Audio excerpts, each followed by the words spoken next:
And we are live. Hi. Hi. Yeah, and then he did that, and we were just like, we don't And that care, is how we YOLO. all ended up dead.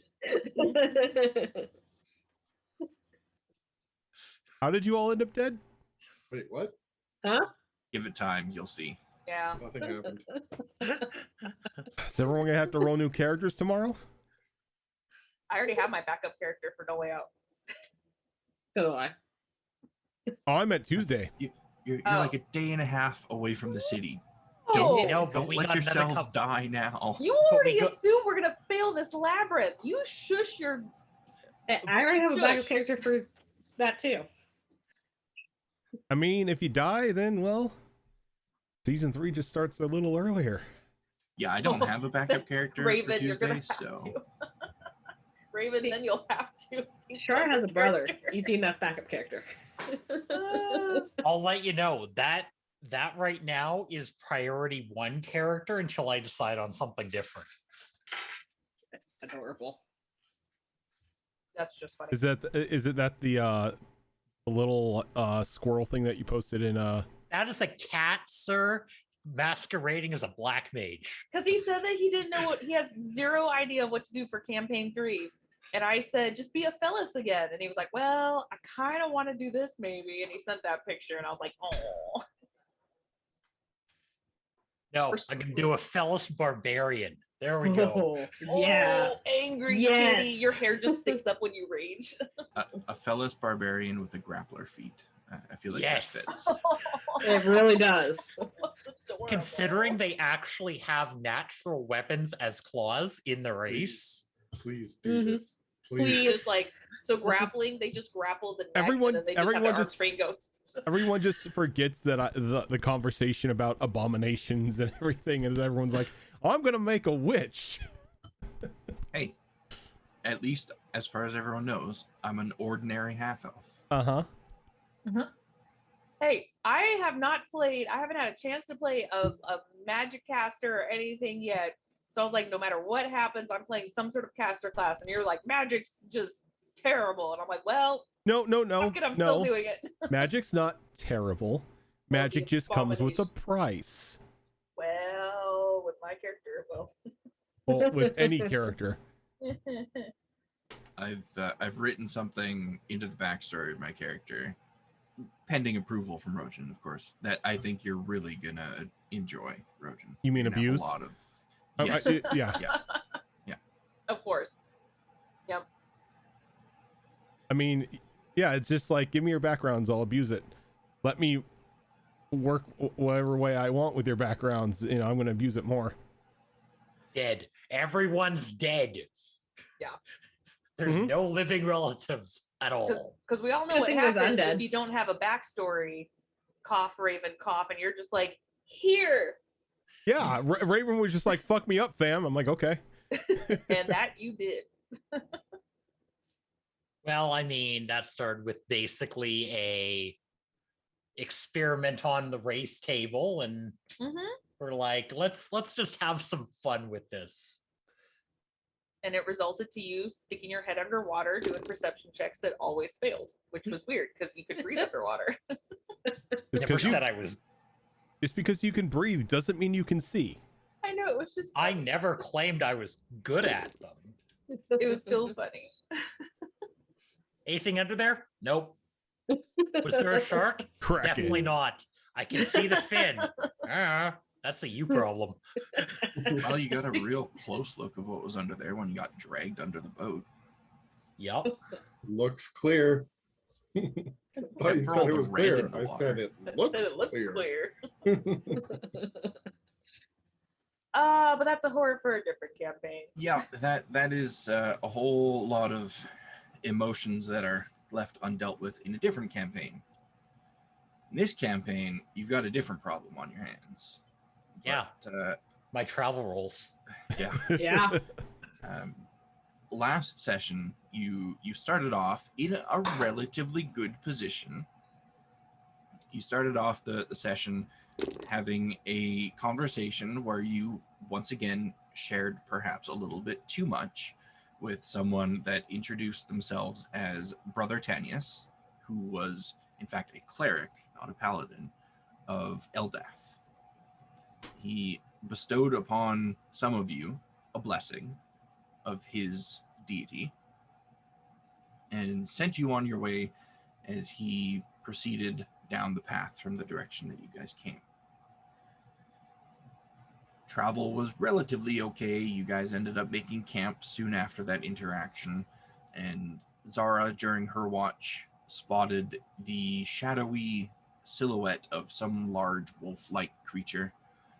She followed it off into the tall grass, but sadly lost its scent eventually and had to turn back and headed back to camp. I believe it was Isa that had a watch right after that, and during Isa's watch, she happened across a note, let's say, that was wrapped around an arrow that fell at her feet. After picking up the note and reading it, she saw that it had instructions for her alone, to wander 50 paces off into the grass away from camp to retrieve something that she dropped. Wait, the innocent note. I want everyone's freaking out about. Isa was smart about this, let's say, and conferred with Sabira about the note and the arrow and the directions. And the note itself was rather unhappy that it was being shown to Sabira, and it did not take kindly to this. It attempted, with its magical words, to get just Isa to go investigate, but Isa once again had a moment of clarity and opted not to. Finished off the night without any further interactions with the note. In the morning, you did venture off into the tall grass to see what exactly this note was pointing you towards. Unfortunately for me, fortunately for you, it was Isa and I think one or two others that went off in that direction. And because she was not alone, the item that was in the clearing did not make itself known to her. So you left the area, leaving the extremely cursed item behind. No, it would have been fine. Not cursed.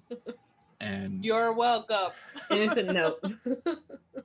soon after heading out on the road, you were ambushed by a group of goblins from a nearby tree line.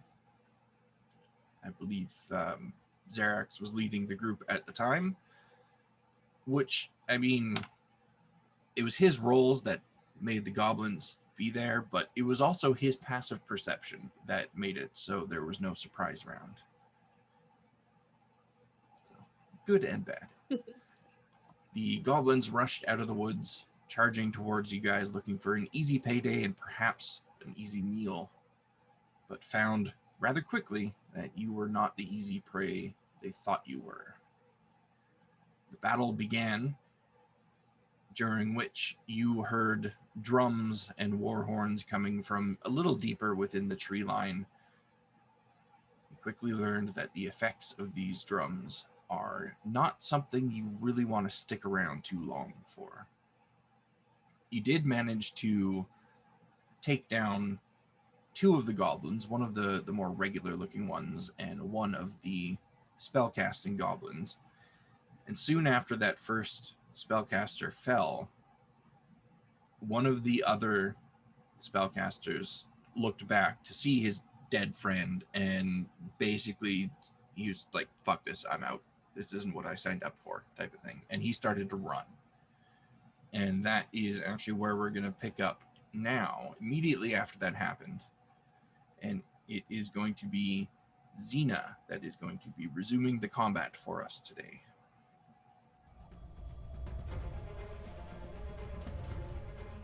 So just for a refresher, this goblin boss right here is frightened. And this regular goblin up here is charmed. Zerax is unconscious but stable.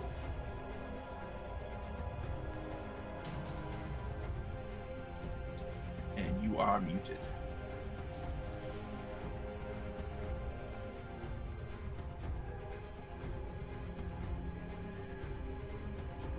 There we go. There you Hear go. me now? Okay. Is there some sort of persistent effect going on in the box effect there? No. I believe that was Fireball. What Fireball. was the yes. fireball? Okay. Let's see. So, 5, 10. I'm gonna go there, and I'm gonna smack the fancy caster goblin Okay. with my axe.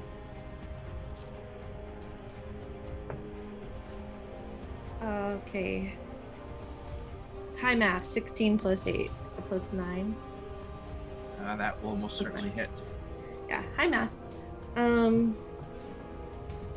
right. Let me get my. There it is. I can't math today night. 17 points of slashing damage with my first hit. 17 points of slashing. That's good damage. It was good. I believe this is the first time that one of these creatures has been hit by a melee attack, so you get to see another one of its fun abilities. Make a charisma saving throw for me, please. I'm glad that's not me making that save. Let's see. That's a 9. Ooh, okay. So, as soon as you strike this little garden gnome looking creature, a puff of sparkles kind of burst out from it. And you're taken aback a little bit, and then as you breathe them in, you realize that perhaps hitting this creature wasn't a good idea. Why would you hit a creature that's your friend anyway? You're charmed by it. Okay. You I'm so fail that sorry. saving throw. I'm And the so fun sorry. I thing- thought you were somebody else. The fun thing about this charm is that a creature charmed in this way must use its action praising the goblin. So at the end of each of your turns, you can make the save again, but from this point forward until you make that save, you have to use your action to praise this creature. Okay.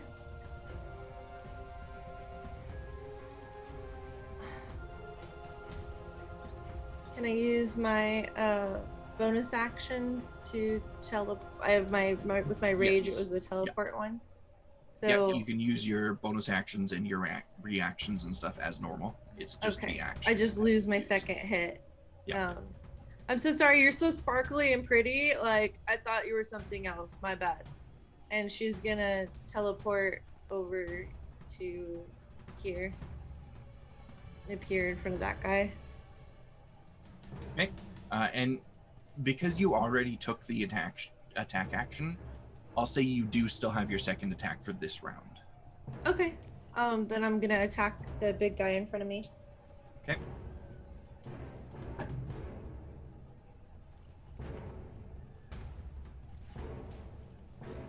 $22 to hit. That will certainly hit.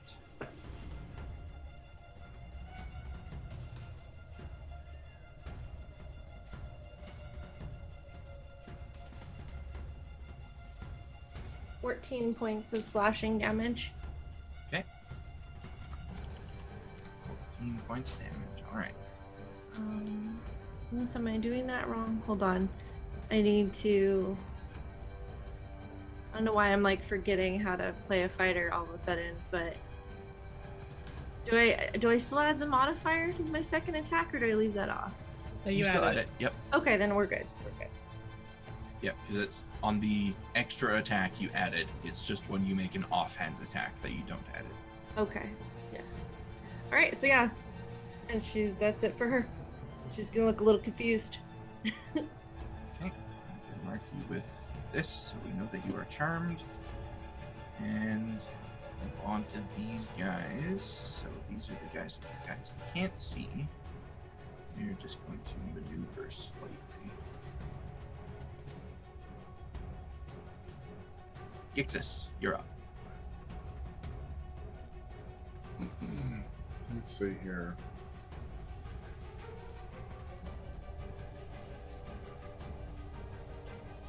I believe I was just off the map too, wasn't I? Yes, you were about 20 feet off the map, according to the marker on your token.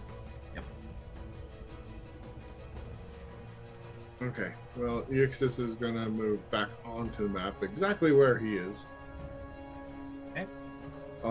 And he is going to.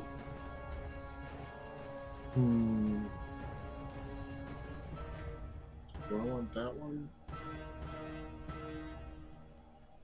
Yeah, I'm gonna try that one. Just in case. He's going to use Toll the Dead. This one has been hit before, right? Yes. Okay, he's going to use Toll the Dead on that one. I need a wisdom save, please. These guys are not very good at wisdom. He's gonna roll a 6. Okay, so he's going to take full damage, and because he's been hit, it's going to be D12s.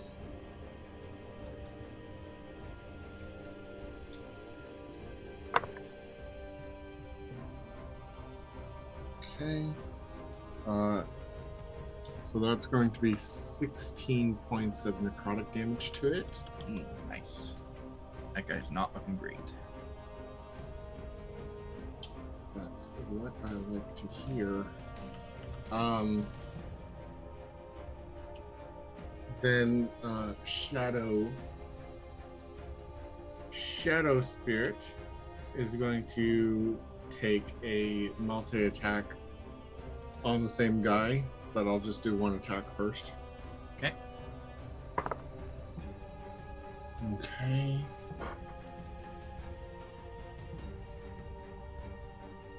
$21 to hit. 21 will most definitely hit.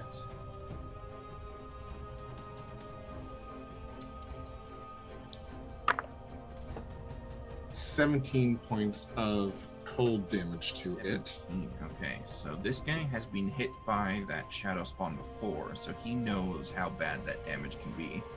So he's going to use his reaction to swap places with his friend there, who's going to take that hit and that damage instead, and be very upset about it. What a jerkwad.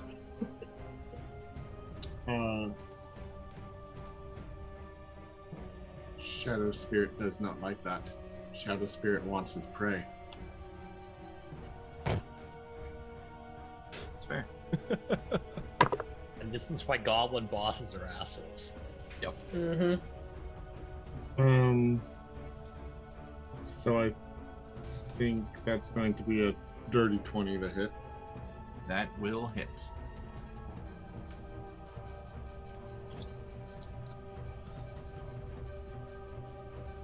Oof. 21 points of cold damage to it. Ouch.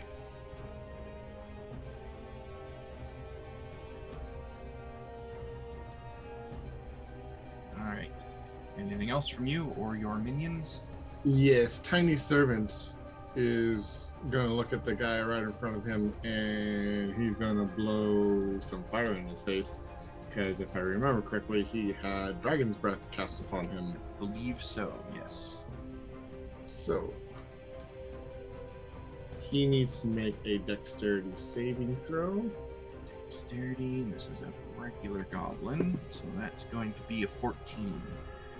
That does not make it.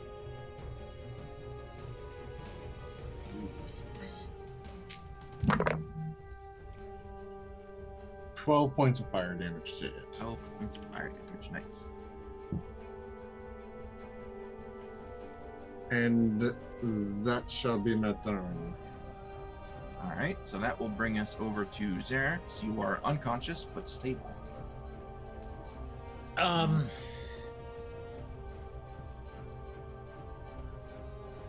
Yeah, I have nothing I get to do. Yeah. So You get to lay there, but at least you don't have to make a mistake. I'm just gonna lay here and bleed quietly. It's fun. Yep. As this creepy shadow spawn creature just stepped right over you. Now the boss's turn. This one here, the northernmost one, is afraid of the shadow spawn, I believe it was, that gave him the fear. He'll get to make a save at the end of its turn. So I think he's going to take this opportunity to attack Xena, but will be doing so at disadvantage. Yes, that's how that works. A couple attacks here with the scimitars. First one is going to be... That's a 12 to hit. Miss.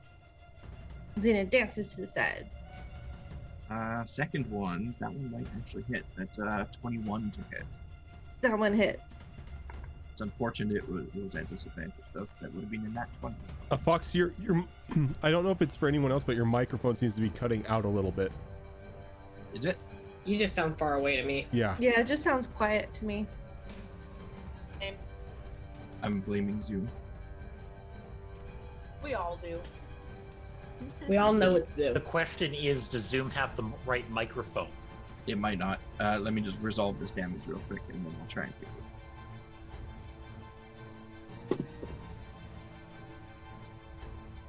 That would be 12 slashing damage.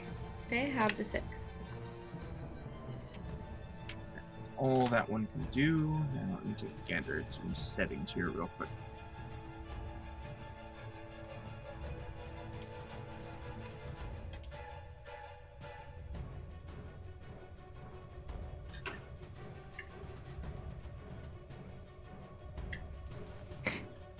It seems to have the right one.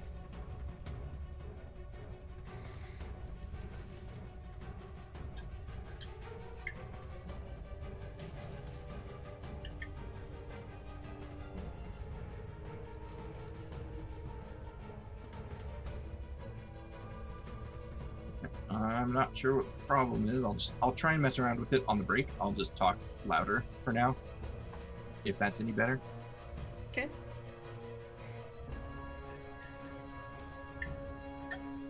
So the second goblin boss is going to attack the shadow spawn. He'll be making 2 attacks as well. The first one is going to be a 15 to hit. Yep.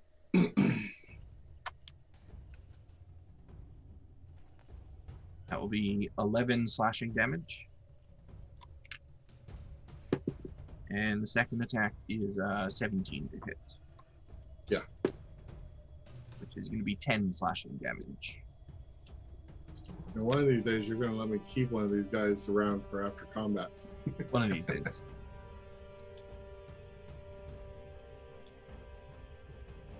But that's all the goblin bosses can do, and it is your turn now, Zara. All right, I've got Call Lightning up, so I'm gonna drop it right here. Good place to drop it. That is a dexterity save, Dex right? saves, yes. Okay. The caster gets a nat 20. Okay. And the bard gets a nat 1. Okay.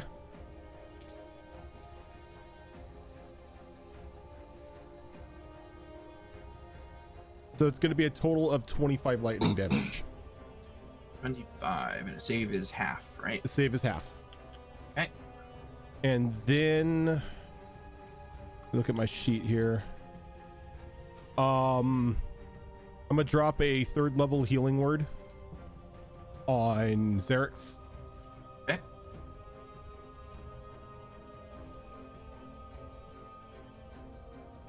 So Xerix, you're gonna get 12 HP. Hey, You are back in the world of the conscious.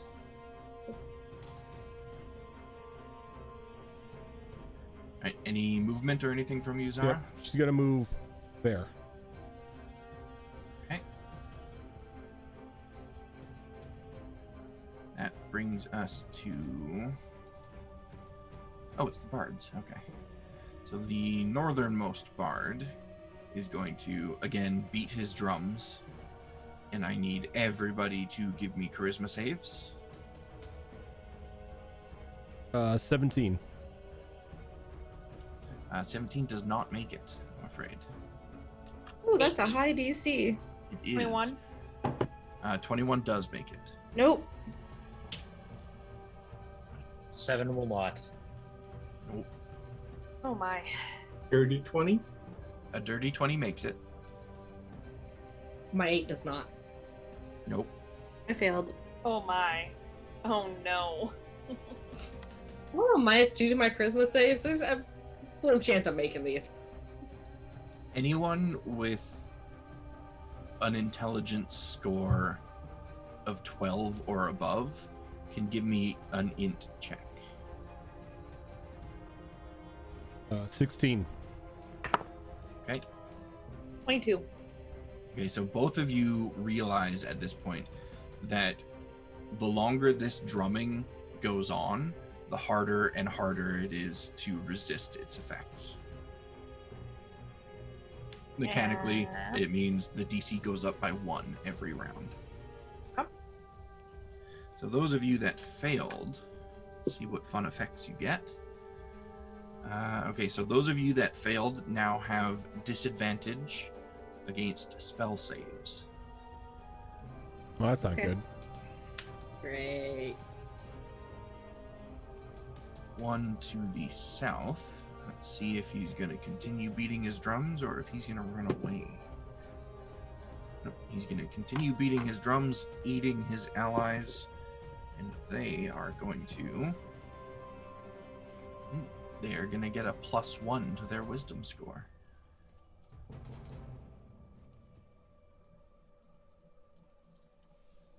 But that doesn't actually bump up the wisdom mod for any of them. Great. Okay, that's useful. It's useful if it's persistence and you get it twice. Yeah. All right. Speaking of useful, Isa, your turn. If useful is a word I'd use. I'm gonna take my first attack against this. Well, I guess this guy was looking pretty bad. The big guy in the back. Yeah. So of the people that are around you, this guy here looks pretty bad, and this guy here is looking bad as well. Okay, so we'll start with the big guy. I'm just gonna take a slash at him. That is a 16 to hit. 16 is 1 shy, I'm afraid. Okay, we'll take another swipe at him. That's an 18 to hit. That will hit. So that is...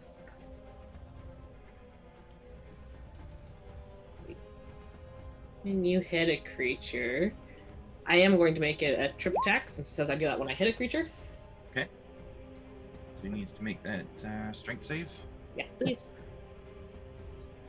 These guys are not as good with strength as I thought they were. But I believe that is still a success with a 16. That is a success. Oh, excuse me. So he's going to take a total of 18 damage. Ooh, okay. So it didn't matter whether he succeeded or not because you knocked his block off. Awesome. So I'm wearing, that's by 2 attacks against that guy. And then that guy's looking bad. So to this guy up here, I'm going to hit him with my shield. Okay. Let's say 0.3 to hit. Oh yes, that hits. Okay. The D8 on the shield, and I'm going to need a strength save from him to see if he becomes grappled. Okay. Oh, these guys have even worse strength. That's a 5. So that's a fail. So he is now grappled by the shield, the spikes on the shield. All right. I think that's the first person you've grappled with those. It is. That's what you sent me, so I'll put it up there just for that. That's only 7 piercing damage. Okay. That's still 4 piercing damage. So, both attacks. That's going to be the end of my turn. Okay.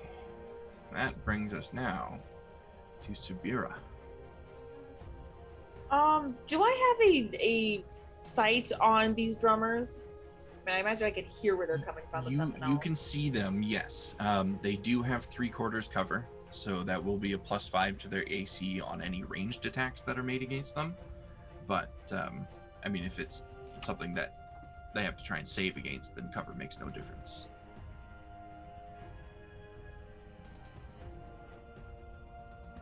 Sweet, that's fine. She has no problem walking up to one. So she is going to just casually stroll up to this one. Okay, wonderful. So as soon as you get to that spot right there, Mm-hmm. where is he? There he is. This guy pops up and frick is is going to that? be making an attack against you. It's fine. A rogue. That's fine. He's doing it from invisible, so it is at advantage. That is a sad roll, though, so it might not hit. A 16. 16 actually meets it. Okay, so it does hit. All right. Mhm. Means he gets to use his sneak attack. That's going to be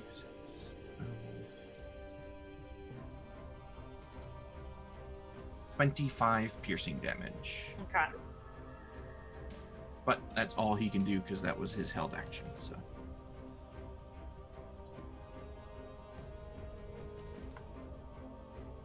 I have to math real quick. Hold on. On my health. Because of temp and all that stuff. 12. Okay. Okay. So she's just not even going to pay attention to the one that just popped out of invisibility because she's just like upset with this drummer. And at That's fair. point blank, finger pointing straight at him,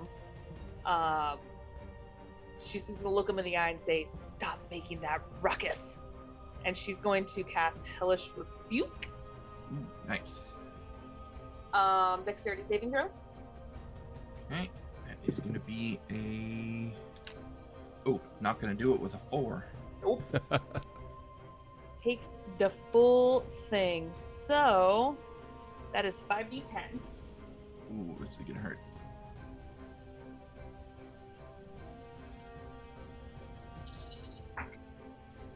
Oh no.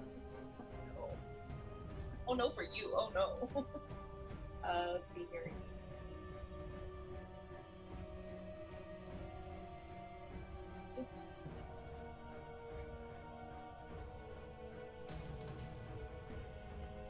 That is 42 damage. 42 Force damage? No, wait. Ouch. I believe it's Fire- fire fire. damage. Fire damage. Yeah, that's a lot of damage. And because you dealt more than 25 damage to him with a single attack, the most recent effect that you guys are ailed from him, which I believe was the spell save one. Can't talk. Yep. today, that drops. So anytime he takes more than 25 damage from a single attack, one of those effects drops off of you guys. Oh, nice. Okay. And she's just going to keep having her finger pointing at him, just staring, just wide-eyed, not blinking, staring, just like, fuck you, dude. That is it. Zora over And- here making him drop a note in Guitar Hero. Right? Just walk up to him and tear up his sheet music. Why don't you? It's her form of intimidation, too, of just like, knock it off. Yeah, Slap. that guy beside you is real upset that you're just ignoring him. Yeah. That brings us to the regular goblins, and we will start again with the charmed one, who is again going to attack his former boss. He's not happy with the current working conditions. He's gonna start a union. He's trying. He's gonna. What's that? 17? What's his AC? Oh, he hits him. Nice. I mean, not nice. They're my monsters, but nice. 7 damage to his boss. This one down here by Iza is going to use his action to attempt to free himself from the grapple. So he will make that strength save versus the DC of the shield again. And what is his strength? Oh, it's -1. He would have made it too. He fails with a 14. And this one just below Iza. Let's see, what's his passive perception? Oh, it's 9. He doesn't know Xerix is awake. He still thinks he's dead. So he's gonna attack Iza. Fine. And he's gonna miss with a 12. Definitely misses. Those guys unfortunately only get 1 attack. This one down here at the bottom, he is going to move over here. Attack of opportunity. Go for it. That's a 15 on the die plus whatever number. If it's plus anything, it will hit. Yeah, there's a plus something to it. So, anyways, there's a plus something to it. Let's see here. I believe it's a D4 plus 3. Ha! I love Tiny Servant. Yeah, it's got a plus 5 to it, so dirty 20, and it was 4 plus 3 for 7 bludgeoning damage. 7 bludgeoning. Nice. Okay.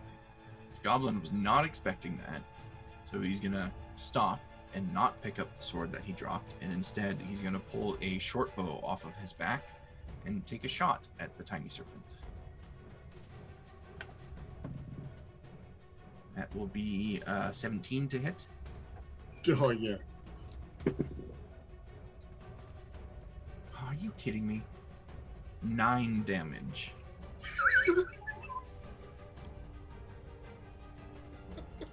Doesn't the tiny servant only have like 10 HP? Yeah. That was awesome.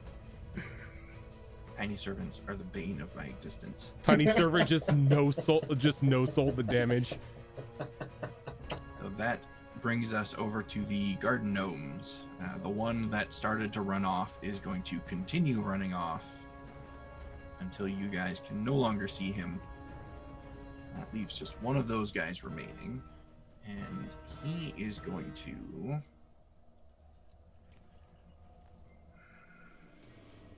He's going to roll to see if he runs away as well. Oh, yeah. Yeah, he follows suit with his friend, and he runs off right past the goblin bard, who gives him the dirtiest look for abandoning them. But he's gone. Just means there'll be survivors to remind the others not to attack the gnolls. Or to regroup. Xena, you're up.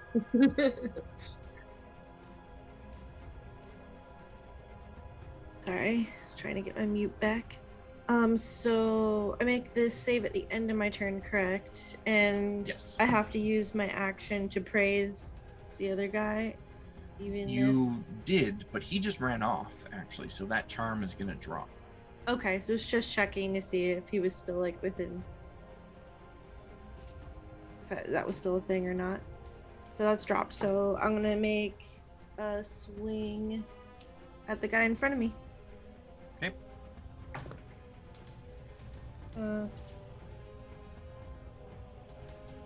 26 to hit. So I'm guessing that hits. Oh, yes. Yep. Ooh, yay. Okay. 20 points slashing. Ooh, that is some heavy damage. Yes, I got my max damage. All right, second swing. So it was a nice. She's a little pissed at being confused, so that's why she kind of like took it with both hands and just did like an overhead cleave.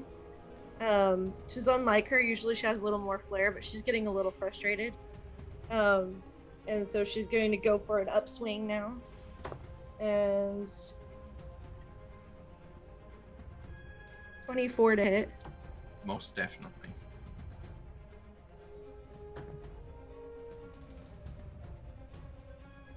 15 points slashing. 15 points of slashing. That is good damage on that turn. And bonus action, she's going to do her storm aura and do 3 points fire damage to him. Okay. To any of them within 5 feet, actually. That will be him. It will be the grappled guy down here, technically. And also the charmed guy, who now gets to make a save against the charm, right? Because he took damage from you. Mm-hmm. Let's see, where's this sheet? What kind of save was that? I believe, sorry, I want to say charisma, but let me double check. No, wisdom. Wisdom. Okay. 12. Ooh, I think he saved. He got a 14. Okay, yeah, so he's no longer my friend. So he was cheering you on the whole time when you were beating down the boss guy with your axe, and then he just like an ember landed on his arm, and he's like, ouch. And then he's like, wait a minute. Buddy? All right, anything else from you, Xena? No, that's it. Brings us to the rogue goblins. This one you can see clear as day, and he's going to attack you, Subira.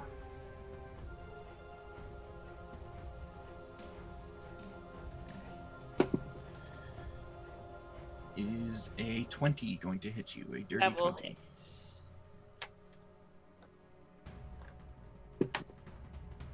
That is going to be 9 piercing damage. Okay. He's going to swing a second time with his short sword. That one might not. That's a 16 to hit. That beats it. That's a little bit better. That's 12 piercing damage. Okay. And he will stay where he is. And the ones that you can't see, And she still completely ignores him. that one's gonna go there. That one's gonna go there. And then that brings us to Yixis. Okie dokie.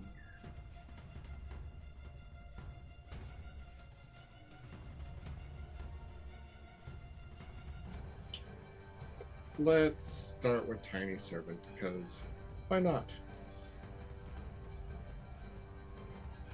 Flame. Dexterity save, please. Goblin is in a big panic at this point. Panicked enough to fail his save. That's a 9. Ooh, that 7 is crooked on the die. That's going to annoy me forever.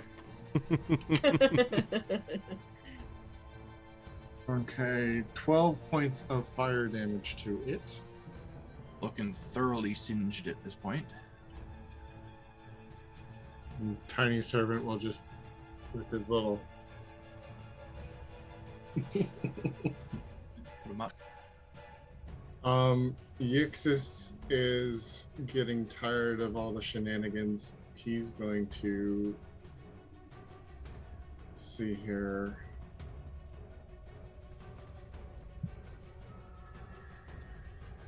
He's going to use that amount of movement, so 15 feet, half his movement speed. Then cast Misty Step. As soon as you move, when we were back over here, you did. I move. was back here before I moved, so Yes. So you took the movement and then you did Misty Step, right? yes. Yeah. So right after you take the movement, but before you do Misty Step, you did move out of somebody's threat range. This guy right here, who was very, very, very slowly making his way over to you for the entire fight. He is going to take that attack against you from his invisible state. And that is going to be 23 to hit. Yeah, that kind of hits. That is going to be 11, 15, 20 piercing damage. Okay. 20 piercing damage. is That's all an he can ouch. do. That is an And ouch. I just did my concentration check and I rolled a 19. Oh yeah, so concentration is fine. Okay, so big ol' yelp from Yixis as that happens, and he's going to but he's going to continue with his plan. Okay. And he's going to move to here with his Misty Step and cast Sword Burst. Okay. A cantrip. All right, so all three of those guys need to make that dex save.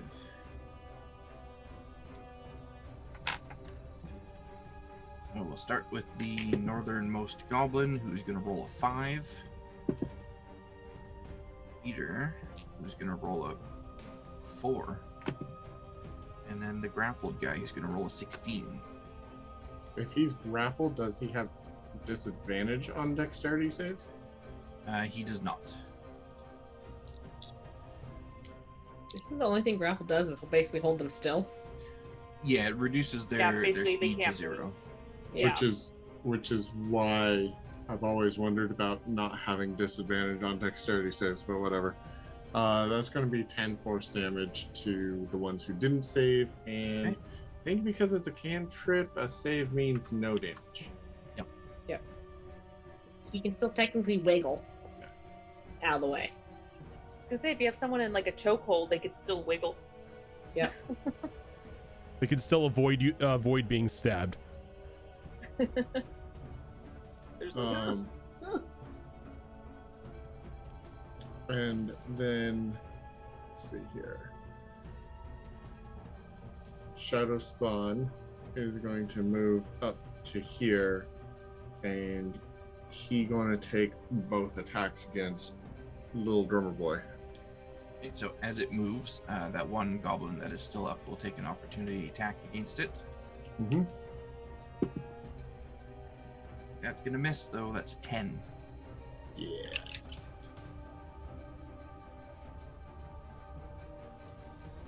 Okay, so the first one's going to be a nat 20. The other Okay. one's definitely going to hit on a 15, but I'll wait for that.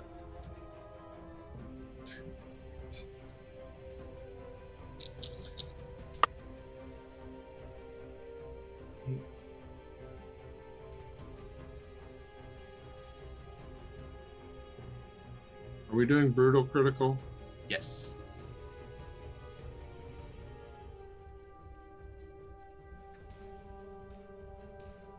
$33 points of damage. 33 exactly. Yes. He had 33 HP left. And the danger bongos are silent.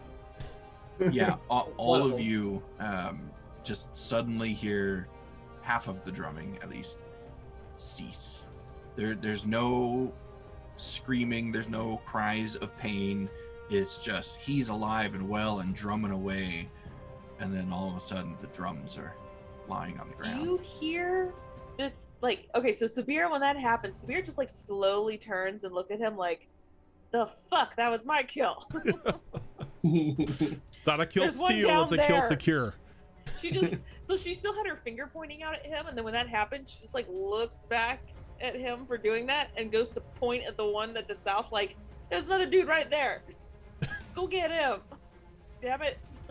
So because the Shadows- drumming because the drumming has ceased, all of those negative effects, those debuffs that you guys had, are no longer there. We get our wisdom point back. You do. Did you really ever lose it? Wow. Sorry. It actually Shadow did nothing to my Spawn. score. Shadow But it's Spawn the still has principle. another attack, and it's going to be against that rogue. Yep. So that's going to be. It's 15 plus numbers. Oh yes, yeah. Those rogues have the lowest AC of all of them.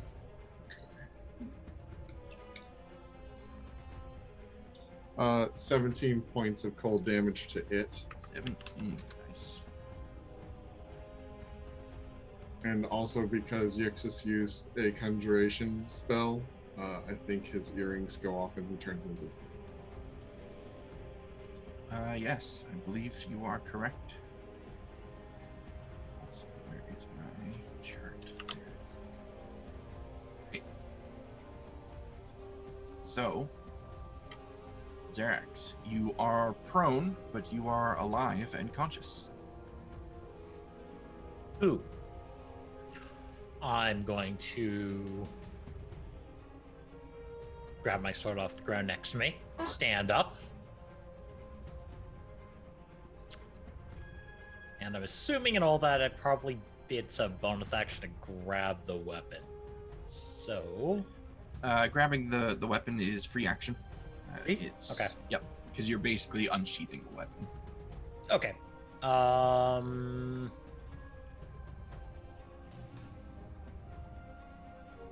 In which case, the goblin next to me is going to be hit with Planar Warrior. Nice. This goblin is in for some trouble. Conscious, and I'm angry. It's fair.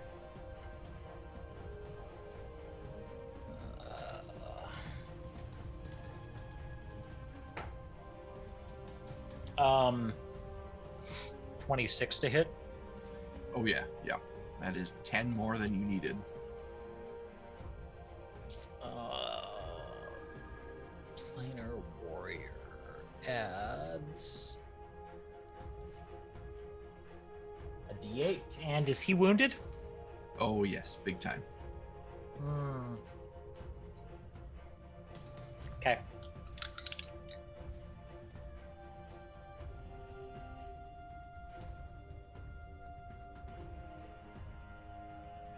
Disappointed in you, dice. 7, 14, 15, 20 damage. You guys keep doing exactly how much HP these guys have. So this guy, with his 9 perception, didn't even realize that Xerax was back up. And Iza, you glance over your shoulder for a brief moment, just in time to see a sword protruding from the chest of this goblin as he falls to the ground, lifeless. Really shouldn't piss off Xerax. Killing him just makes him madder. Mm-hmm. There's nothing for Oh, you. look. I've got movement left. Yeah, you do.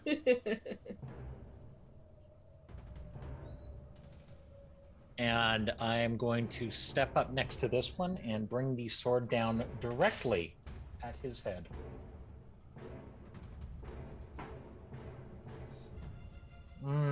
Has he been hurt? He has, yes. Actually, He's, I think he's that's currently only- stuck to a spiky shield.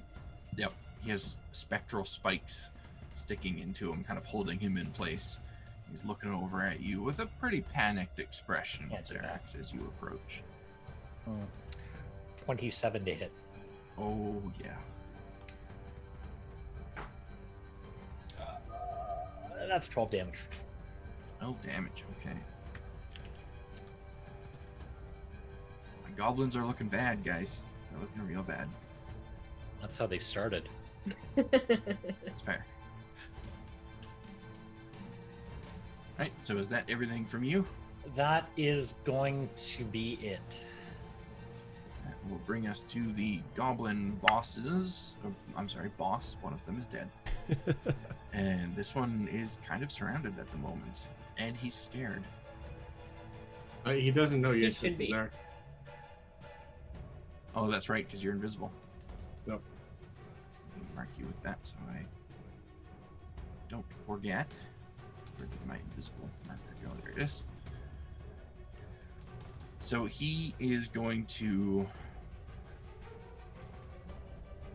What is he going to do?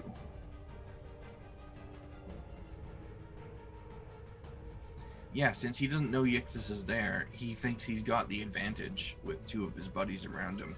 And he's going to start attacking Xena. So that first swing at disadvantage, because he's scared, is a 19 to hit. That hits. Will be 11 slashing damage. Okay. Have 2, 5. Yep. Second swing was a terrible roll. That is a 13 to hit. Miss. Dodge. Miss. Okay. So end of his turn. I forgot to do this last round. He will make the save against the fear again. That's a wisdom save, right? Double check.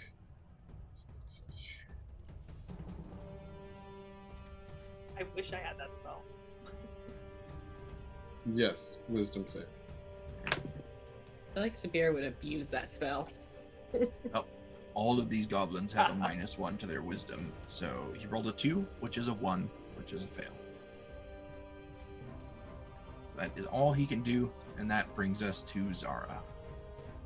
Well, seeing as how there are friends clustering over where the danger bongos were at, the danger bongos are no longer a thing. Gonna channel the call lightning right there, right next to the rogue. Okay. Can you mark it on the map again? Because he had the audacity to appear near her. That's right, he did. Okay. That is going to. Oh, come on, you're a rogue. You can do better than that. 11. Ah, he failed. Good. Ooh. Gonna be 29 points of lightning damage. Oh, ouch. That is a heavy hit.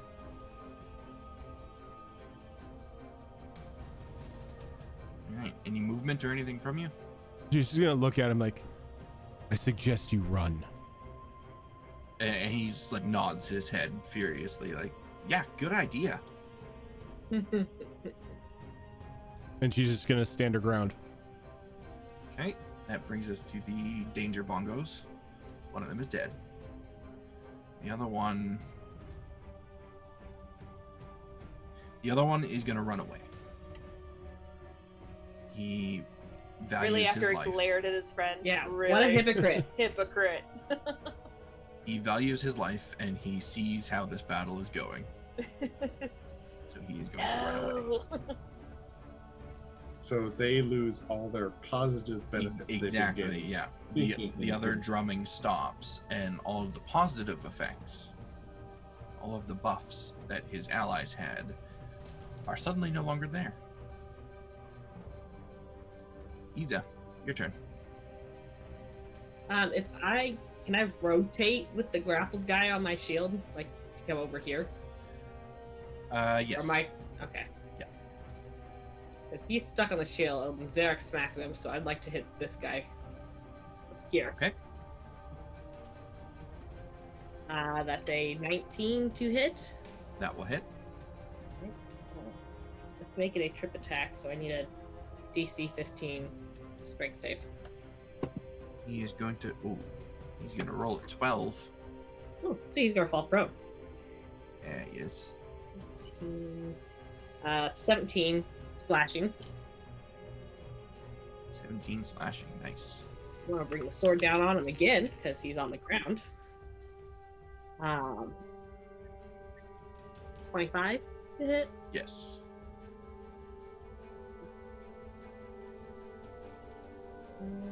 That's another 11 slashing. 11 slashing. Okay.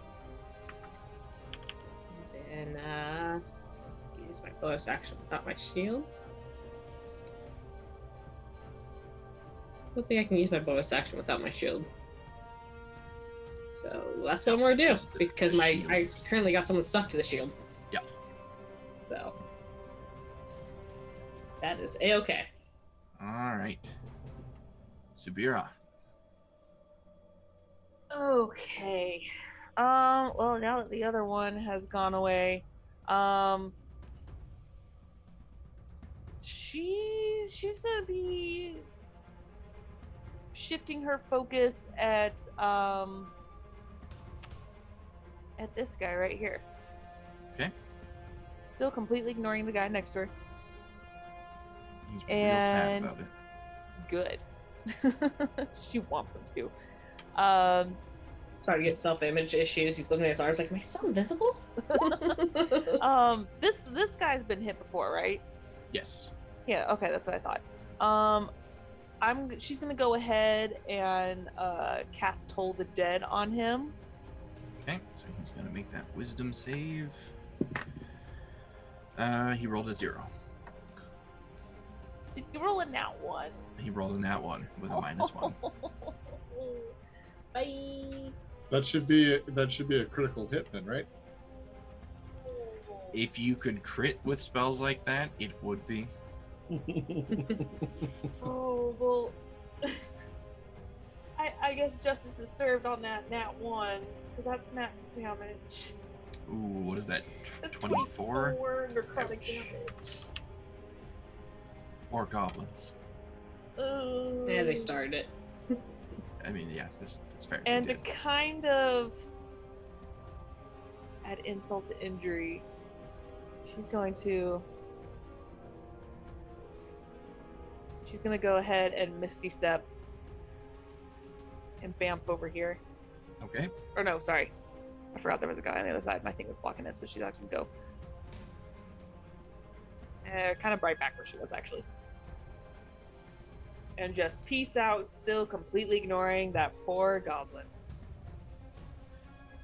Got some real issues after this. Alright, so that will bring us to the regular goblins. We will start with the northernmost one, who is no longer charmed and not happy at Xena for charming him. He's going to make a attack roll. 19 to hit. Friend? Yeah, that hits. No friend. 9 piercing damage. Okay. That'll be 4.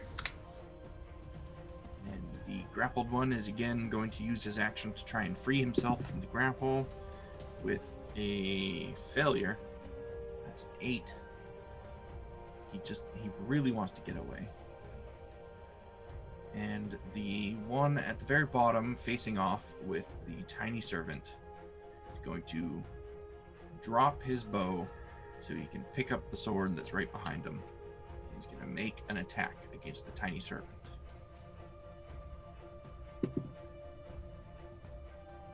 A 15 to hit.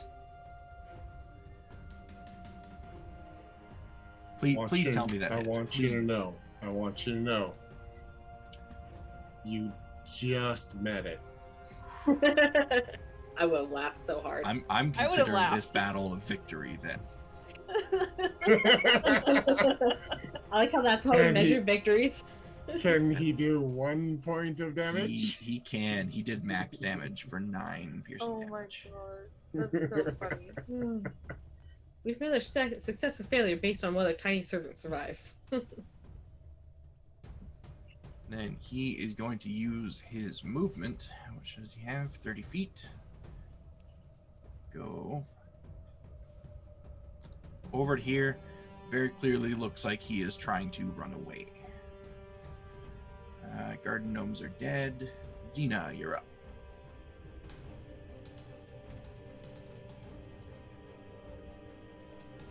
And You're muted.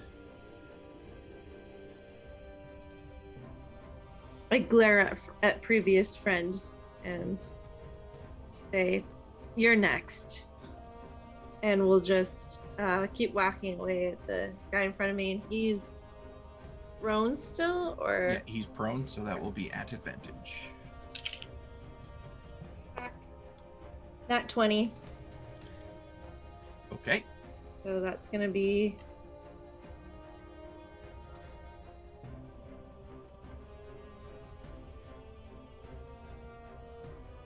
plus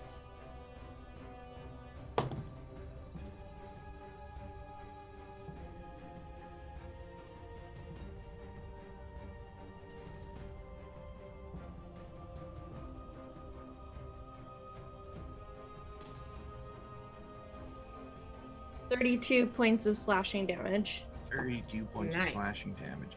So you look at the guy that used to be charmed, and you're just like, you're next.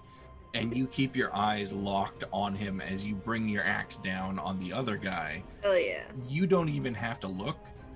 You know you just decapitated that other guy. Yeah, I feel it. Give me an intimidation roll as well. Yeah. All right. Oh, okay. Not as good as I would like. That's only a 13. It's good enough. That little goblin like starts to wet himself. He's terrified. He's inflicted with the fear condition. We could have been friends. And I'm gonna make my second slash at him. And so that's a normal roll because he's not prone. Oh my gosh. I got another nat 20, no joke. Okay, And this is on my keyleth die. you don't even have to roll the damage for that. You made this guy a promise that he was next. And you fulfill that promise in the same way that you just decapitated his boss. His body just like stands there for a moment after you swing your axe across, and then the head like peels off and falls to the ground. And Xena's just gonna raise the axe high and just shout, "Glorious!" Just bathing in the blood. And I guess I will. So there's one guy that's still left in front of us, so I'll bonus action Storm Aura and just do 3 points fire damage to him as I shout "Glorious" and just little bits of flame erupt around me. And he is in a mad scramble trying to get off of this shield so he can run away. Nah. Glorious! That's the shield's for. And that's Okay. it for me. That Good was turn. a fantastic turn. That brings us to the rogues. Never had two This nat 20s guy. in a row before. Wow. This guy that is near Zara is going to use his action to go invisible. This guy that is near the shadow spawn is going to use his action to also go invisible. How does he know he And- wasn't already invisible? It's a fair point, but the shadow spawn was looking directly at him and attacked Yeah. him once already. So he's like, even if I'm not invisible, I'm going to try and go like mega invisible. So Yeah. if he moved away, do I get an attack of opportunity at disadvantage? You do not. Yeah. The other guy that has yet to make his appearance, that did get struck by a fireball at one point, runs away. Ixis, you're up.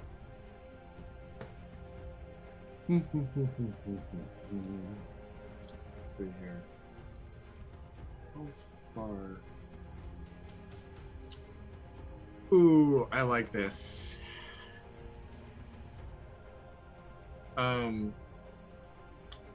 First things first. Yixis is gonna move down here. Okay. And as he does this, he's gonna pop out of invisibility and be like, you know, I can always bring back more, right?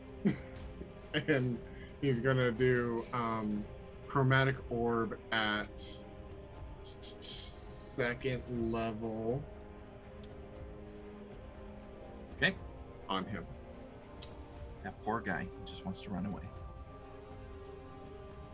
And I'm going to choose for this one lightning damage. Always good choice. So it's a range. Is it a ranged spell attack? Yep.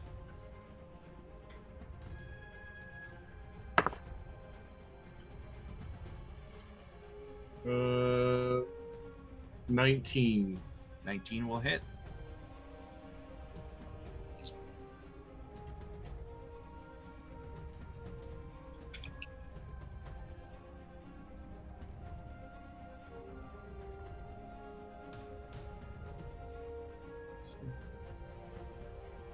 Uh, 22 points of lightning damage to it. 22 points of lightning damage. Okay. So this goblin turns to look at you and it's very obvious he's about to say something, but before he can, that orb of lightning strikes him. And when it dissipates, he is on the ground, twitching.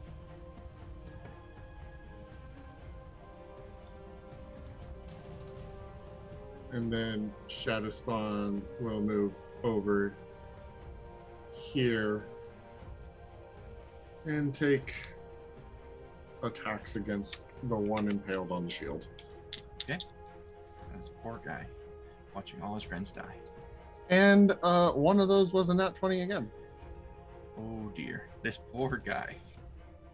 I almost wanted him to get off the shield to try to run so I could use Sentinel to make him stay. Oh, He yeah, gets- I forgot you have that. He gets up to run and just clock him with the shield again. Yeah, no, stay put. I said stay. 32 points of cold damage on the first swing. Ouch. Yeah, this guy's, he's barely moving at this point. And so the other one is a dirty 20 to hit. That will hit.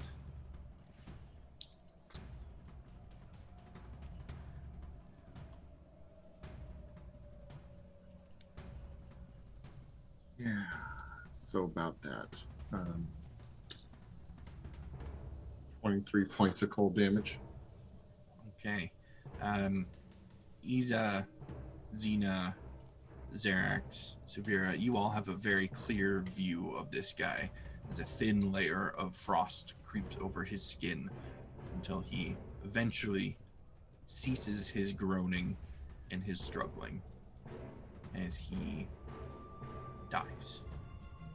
I believe that is all of the remaining guys that you can see. The rest, the two invisible guys, are running away. If you want to try and find them as they're running off, you can give me a check, a perception check, I guess. Otherwise, they'll run off and battle is over. Subira still doesn't care. Ethan's going to pull the spikes in, like undo the spikes on her shield, and just let this guy slide off the front of it onto the ground. It might be a little frozen to It makes kind of Taking a couple a times. gross crunching noise as he collapses on the ground. If I have to, I'm like use my foot to push him off the shield.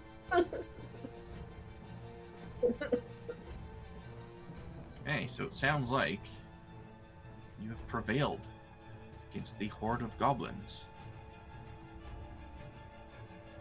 So, before we continue to see what, if anything, you guys are doing in this area before proceeding down the path, we are going to go ahead and take our first break of the evening. Seems like a good place to do it, even though it's a little bit early. So we're going to get up and stretch our legs and refresh our drinks. All of you should do the same, and we will be back in just a few minutes.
And we're back. Didn't. Hi. Hi. Oh, don't go all We silent We at hate the once. crit confirm rule. We're glad it's No, no. gone. It I've was never even great heard of if it your before. DM ran open-ended crits where if you critted the crit confirm, you just do it again. Nope. It's like Floating brutal. 20s. It's like brutal criticals on steroids. It's like, go have fun. Nope. I You just want to murder the thing. I just did away with not brutal but confirmed crits in my games because I just felt it was like robbing somebody of a critical hit. It's like, oh, you rolled that natural 20. Okay, now let's make sure it actually is critical. Never Yeah. heard of that before. It does Yeah. kind of suck when you see that 20 and then you roll it again and it's literally anything but the 20. It worked in what was it, 3-3-3-5 when you could get those big crit ranges though, when you could get it down to like a 15 to 20. Yeah. Because it's like, well, 25% of the numbers on my dice crits. So Yeah, it let's makes go. sense in instances like that. In 5e, I don't think you can get your crit range 17 is the below. lowest you can get it. Yeah, 17. I think no, 18. 18, 17 or 18, Yeah, something like that. So it's Callisto only has like it. one very specific build that can do that. So having Champion on Warrior, that crit yeah. to confirm it just like screws over everybody but that one Unless build. Mhm. unless you have a DM who just brings back Vorpal. Vorpal should be on every weapon. Sorry. Vorpal and serrated. Come on, let's have Yep. some fun here. Yep. I do like serrated. That's Let's get that crit range down to 15 and watch things die. Come on. Let's go. Serrated with brutal critical. Oh God, no. Coming in please. season 3. oh please Yeah. no. Oh Jesus No, Christ, no. I'm gonna be a caster that has like no roll to hit things. Don't you do that to me. Now everyone is like, do I want to be a caster? Okay, Hey, we're all hey, barbarians all of a sudden. I am not a caster. Well, I know. ish. Mostly. Can I add serrated to my spell attacks? Can I add it to my spell save? I mean, technically, if you look at it, you could, if you got an item that added, like, instead of serrated, it was just called focus or something like that. I'd allow it for like cantrips and stuff, just to Oh, there you boost go. them up a little bit more. What, But you don't want to see, serrated finger of death? I don't Oh. want to see Oh. serrated anything above level 2. Come on, serrated ninth level spells. No, Let's do it. No. I mean, it would be I'm out. awesome to use that against someone, but I'd be real sad every time it happened against me. Yeah. But that's a different campaign to worry about. You've got things to Or worry about is in it? this campaign. No, So Fox. No, it's not. you have dispatched the goblins, either cutting them down where they stood or scaring them enough so that they run off. You have a moment now on the battlefield to do anything you wish to do before taking to the road once more. Isa's I'll going take a to. look. Isa's going to Okay. take her second wind and then use the aurora ring to double it. Okay. Yeah, who's looking bad right now? Xerax. okay. Zara? Yeah, Xerax is probably the is worst. gonna be fine momentarily. I'm back up to full, so I'm fine. If we take a short rest, I'll be a little better. Where's the We thing? shouldn't take a short rest here, I though. feel like Yeah, we Xena got hit should a probably lot. That's fine. move. Yeah, Xena's well below half. I'm 29 of 76. Okay. I'll I'm roll about my half. hit dice though. All Let right, me do I that. will. Let's drop some heals on some people here. Give me 1 sec, So- Rojan, and Well, since you said you had it covered, I was gonna let you heal yourself. yeah, I'm gonna use my Aurora ring with one of my own heals. And then I'll drop a second level cure wounds on Xena. So if she's able to use the Aurora ring, that doubles the amount healed, correct? Yep. I believe so, yes. Didn't even need my aurora ring. My thing did it for me. It'll be 13 HP. Some That's why I'm do saying if we take can short, we it'll be use fine. the Aurora Ring on hit dice heals or no? Just Uh, any. Any heals? Okay. I don't remember. Here. Actually. I should remember because I wrote it, but I just threw it in the chat. We're receiving any form of healing. yeah. So there you go. But does resting count as that? Are If you you're guys burning resting right hit now? dice? Are you taking a short rest? Here I'm not right now? here. We shouldn't Not take a short here. rest We're here. gonna move first. Yeah. Yeah. Okay, I'll wait. Xena would like Okay. a short rest. Yixis is going to go down to the caster and grab whatever bags the caster has on him to go through later. Okay. Yeah, I was gonna loot their bodies If too. it's got any books or anything like that, he'll grab that too.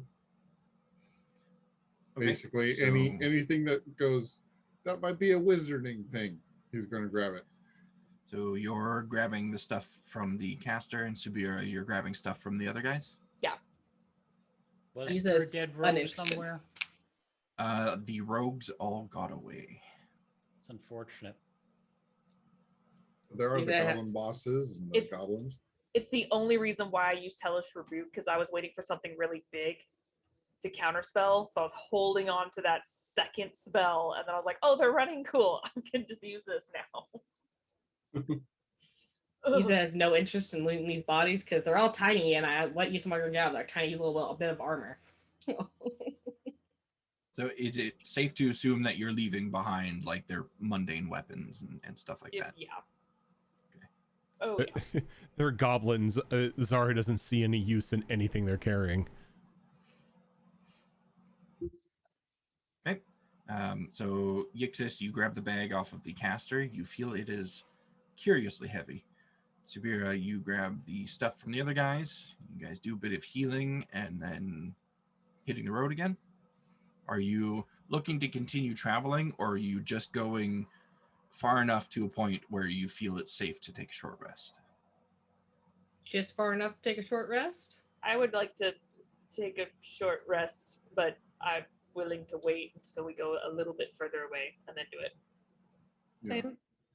And Yixis will collect the tiny servant remains as he passes. Okay.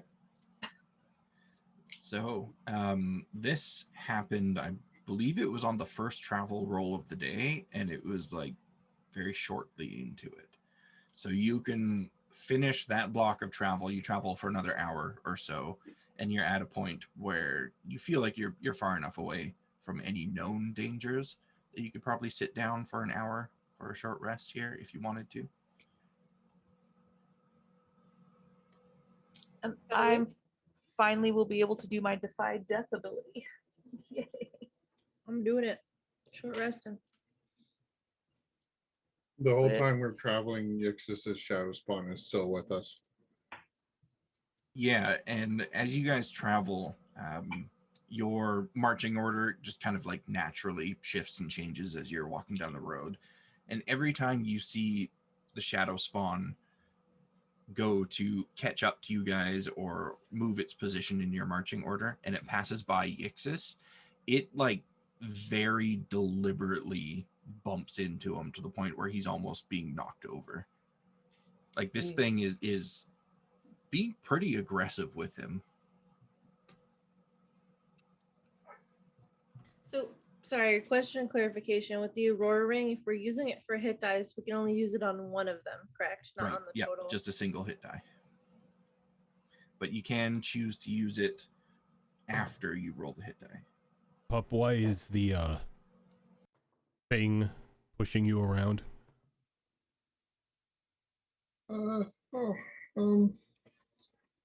Stupid low rolls. It's 6. you know how when I summon it, it has different forms sometimes. Okay. That one's kind of like my dad. And get rid of it. Ethan's gonna start walking in between Yixis and the shadow spawn whenever it shifts. She's gonna place her body between them, so it can no longer check Yixis. If she has to get to a point, she'll pick Yixis up. Okay. I don't want to get rid of it because well, first of all, it's one of my highest level spell slots. I don't want to just lose it in case something happens. But yeah, it's okay. It's a bully. Yeah, kind of like my dad.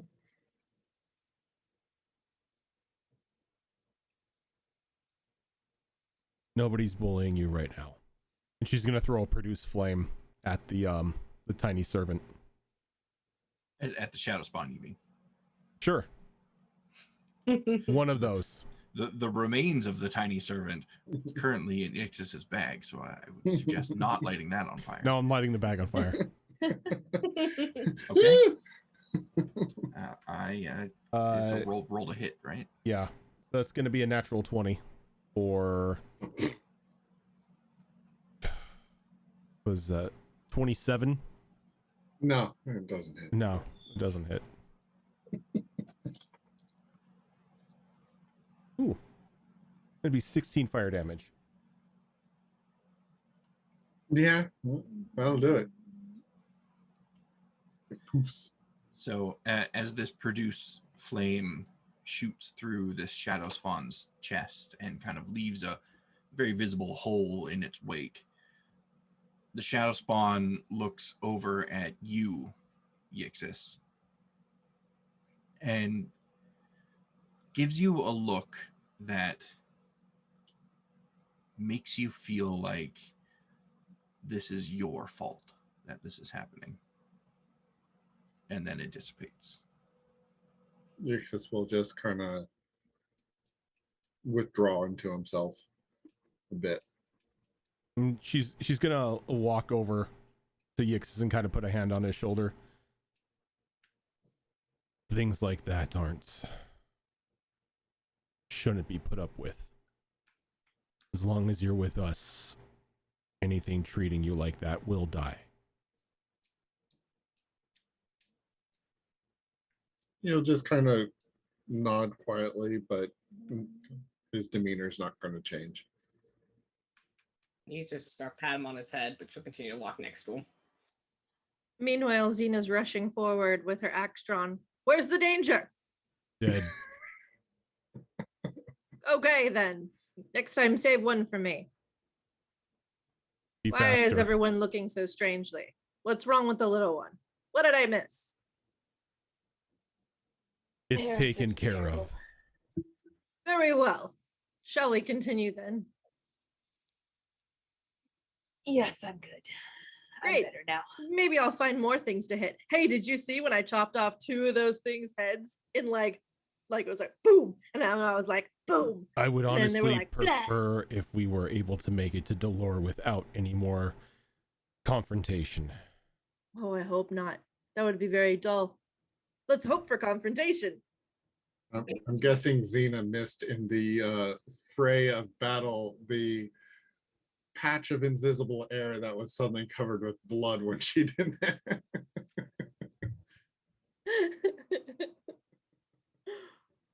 Yeah, she missed that. AKA Yix is standing between both of those creatures. Oh yeah, definitely missed that. Just an outline of him is painted in blood. You couldn't see his face, but it was Aw. He strangely smells like goblin blood, though, even An though he was effective staying to way away. find an invisible creature. Yep. Cover them in So blood. That's true. I cast fairy fire. Oh, you spray blood everywhere. I cast chop their head off. you did twice. So you guys have this conversation and this interaction with the shadow spawn while you're getting to the point where you can sit down for a moment to have your short rest, and you do get to that point just slightly off the road, and you sit down, and those of you that need to recover. Are you using this opportunity to go through the stuff that you picked off their bodies, or are you leaving that for later tonight? Yes. I am definitely going through whatever he has, and I'm also going to use my arcane recovery to recover some spell slots. Okay, so Subira and Yixis, both of you give me investigation checks. Okay. Investigation is what I do. Oh, yeah. Forgot I was proficient in that. 21. 25.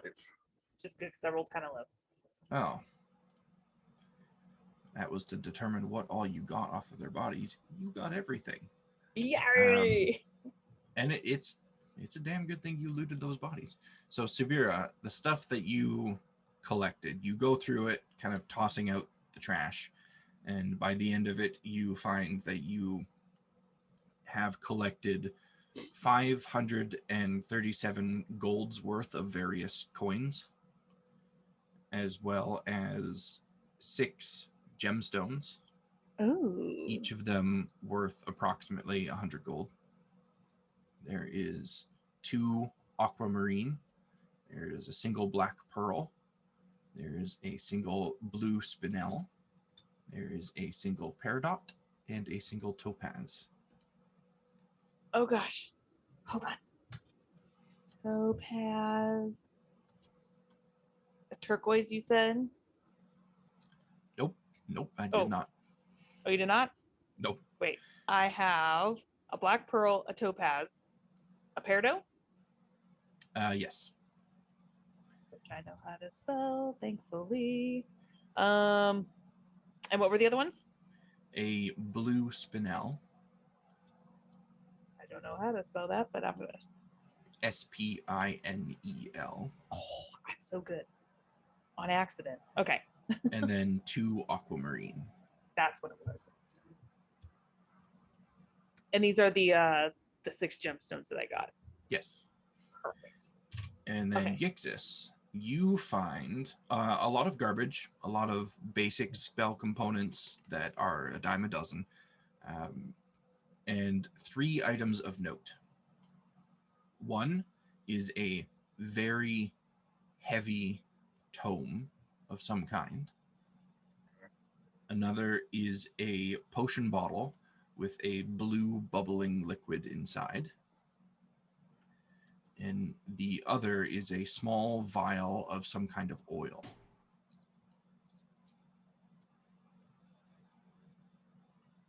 Okay.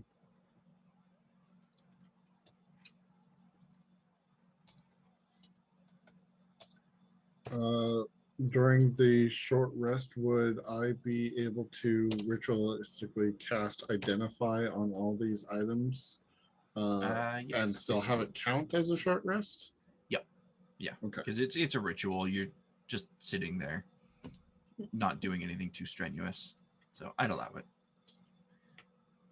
So identifying the oil, you are able to identify it as oil of etherealness. The potion, you are able to identify as a potion of heroism. And the book, cannot believe you guys are as lucky as you are when it comes to these loot tables. It's like a 1 in 1,000 chance of this. And this is the second time you've done it. This is a manual of gainful exercise. Ooh. A Well, I manual just of finished one book. swollenness. Well, I just finished one book. It's too bad that you found it at a point in the campaign where you're not really going to be able to make use of it. But yeah, this particular book, if you spend 48 hours over a period of 6 days or fewer studying the book's contents, your strength score increases by 2, as does your maximum for that score. So Yixis will look at that. He goes, like, while he's casting a ritual, he's like, and then his eyes go really wide. You're going to go, Zena, Yeah, yeah. you'd Yep. be really interested in this. And what, the paper thing? Yeah, it if you read it fast enough, it can make you stronger. It can, huh? Yeah. How does reading make you stronger? Well, that's right. You can't read. He hands it to his tiny servant. Sabir is just like, No. Just a training More montage of the swole. tiny servant just like pumping iron. What if I'm sorry. I had to pass up the joke. Okay. I could try to read it? Do you not know how to? she won't read it in time. Do you not know how to read? I mean, her intelligence is 10. I don't know, DM. Yeah. I mean, if you want still her above to average, actually. be able to read, she certainly can. It's It's just not not wise. uncommon for gnolls to not be able to read because their written language is still fairly new. So it's entirely up to you. Yeah. Zara's got what, a 12 intelligence, and she can read. Yeah, and I'll I take mean, it. like Kyo, for example, she's what, level 17 at this point? She can't read either. For epilogue purposes, Readings you for know, we'll take it. nerds. And there's know Kyo there's couldn't actually read. there's actually a common misconception though that 10 is a bad stat, but 10 is still above average for an NPC. Like your average townsperson probably is looking at all 5s or lower. Yeah, she like just a ain't wise. really smart townsperson, like a leader in a town, is maybe at max going to have a 10 in one of their stats. Yeah.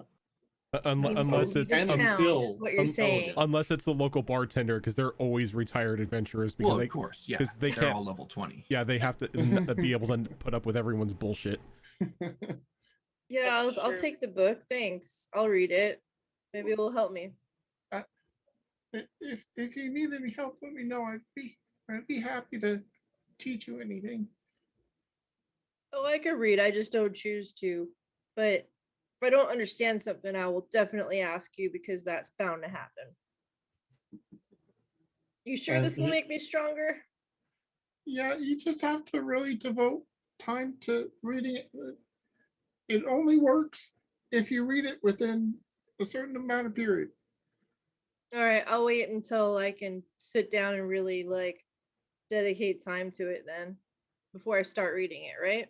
Has to be like so maybe when we get back home and we're on a break. Yeah. All right. I'll just hold on to it then. Thanks, man. Don't tell a bunch of people. In fact, don't tell other people about it. Okay. People kill for stuff like this. For books? Yeah, For have you paper? met wizards? And when you're done with it, give it back to me. You got it, buddy. You got it. You're gonna be dead when you can use it again. Yixis is going to find the secret to immortality without becoming a lich. Well, that's fair. It That's fair. depends. I mean, it only takes 100 years for its magic to come back. So You're I mean, helping Xena on her path longer towards than her I'm dragon gonna hunting say. goals. Thank you. Actually, it's really funny. If we take like a carriage back home, I'm sure it takes like more than a week to get back. She could just read the whole thing and get it by the time she gets back home. That'd be really funny. All we Gets back need to home, looks a do little more is- jacked. Yeah, she's a little more swole. All we need to Strangest do thing to is see, too. make an apparatus for her to be able to read it while she's doing her zoomies. Yep. It's like a weird like thing that attaches to her neck and holds the book Yeah. in front of her face. You know, as Every long now as and then there's you no just hear her trees like around. clunk because she hits a tree. Just put Magic Mouth on the book, make it an audio book. Oh my god, yes. That would be perfect. Perfect. That's the perfect use for that smell. I feel like the book would turn into pictures for the people who can't read. A Have a pop-up book in book your of backpack. strength. backpack Wait. talking to you the whole time. If you were to use Magic Mouth on one of these tomes to make it an audiobook, could it be used on a whole group of people? Is that cheating the system? We would explore that if you guys had the time to actually do it. Aww. I Everybody like that the hears idea. So if there was time to do it, we would absolutely explore the possibility. I just now have to not include any of these books in my campaigns because now you guys are going to do that. Rojan, fair warning, Snit has access to Magic Mouth. Too bad you ain't going to come across those books. Books don't exist in the wasteland. No, I'm sure they've all been secreted away anyways. Probably. We just have to break into Valindra's vault again. There's one of every single one. Oh God, that's dangerous. First Doesn't editions she, too. Isn't she an elf too? So she could She's have a read it lich. multiple times. She's She's a so lich. she could have read it multiple times Yeah. too. You don't want that. Bard Lich or something of the sort, right? Yep. Virtuoso Lich. Yeah. So- Rojan, here's your out. We find them, but she's already read them recently. Someone decided to use Speaking- them as campfire. She's probably well over 100. Well, no. Speaking of liches, who's going to lead the group for the next block of travel? Oh Yo. dear God. Not with that segue. I know, right? No, speaking of Anyone else which, panic? Yeah, Zara will take the lead on this one. And just Compass goes because to you. she's had enough bullshit for one day, she's gonna cast Pass Without Trace. That will have an impact on the DCs and the results. And you do have And- the compass as well. Yeah. What does the compass do? It Just- prevents you from getting lost, Yeah. Oh, good. Basically, it's just to help you out with that at least. which made me really sad when you thought to use it while you were still in the heavily wooded area, because there was a lot of getting lost options. aw, She doesn't get lost. And we're gonna go ahead and go with survival. Okay. That's gonna be a 17 17, okay. and a 64. 17 and 64. Okay, so this block of travel goes relatively quickly and easily. The road that you're traveling on is beginning to, well, turn into an actual road rather than just a half-heartedly beaten path. And that is a sure sign that you are getting closer and closer to civilization. The weather is nice. There's a few clouds dotted in the sky. It is spring right now. It's the beginning of spring, and the weather is really starting to reflect that. It's warm, but not too hot. There are lots of birds and insects and such about the area, starting to come out from their hibernations and from their burrows and everything and greet the nice weather. So you travel down this path for a good 2 hours, not being accosted by anything or anyone, I think, for the first time. No paladins, no priests. Oh, except there's a horde of paladins and priests. I forgot to mention that. We just kill them all as we pass by. They're pacifist anyway. You know, I would actually believe it now that the the celestial realm is once again open. Just all of a sudden, like mass conversion is happening all over the place. Oh, geez, that'd be awful. It's like the Jesus thing just begins. oh no. Yes. It's Club Rush week for all the churches. Oh, jeez. That, Oh, that'd be funny. that sounds like a real Lathander thing to do. Hey, don't be knocking the Sun Bros. I will always knock the Sun Bros. So yeah, this next 2 hours, easy traveling. It almost seems strange to have easy traveling at this point. You're used to the hardships of the desert and then the constant struggles through the flooded forest and everything. It's pleasant, dare I say. So the next block of travel, the third for the day, comes up, and are you going to stay leading the group, Zara? Yep. Zara is still gonna stay leading the group. Okay. So give me those rolls again. This time it's gonna be a 13. Okay. And a 9. Oh, I'm sorry, not a 9. A 6. 6. Ooh, Okay. Oh, we were done with the bullshit for the day. This is why I knew I wore this shirt for a reason, that there's nothing that's gonna happen because everything's just gonna be shit. Apparently, you know, fate has decided this mini adventure is going to go on for another 12 months. Ooh, okay. I was hoping this would come up again. So It's the dragon. You guys Here, take your other arm. are almost losing yourselves in this ease of travel. Your minds are wandering, and you're going from an alert travel to just like a casual meander down this road. It's just so easy, so relaxing. Even Subira finds her mind wandering just a little bit. Xerax, give me a perception check. I don't like Oh it. no.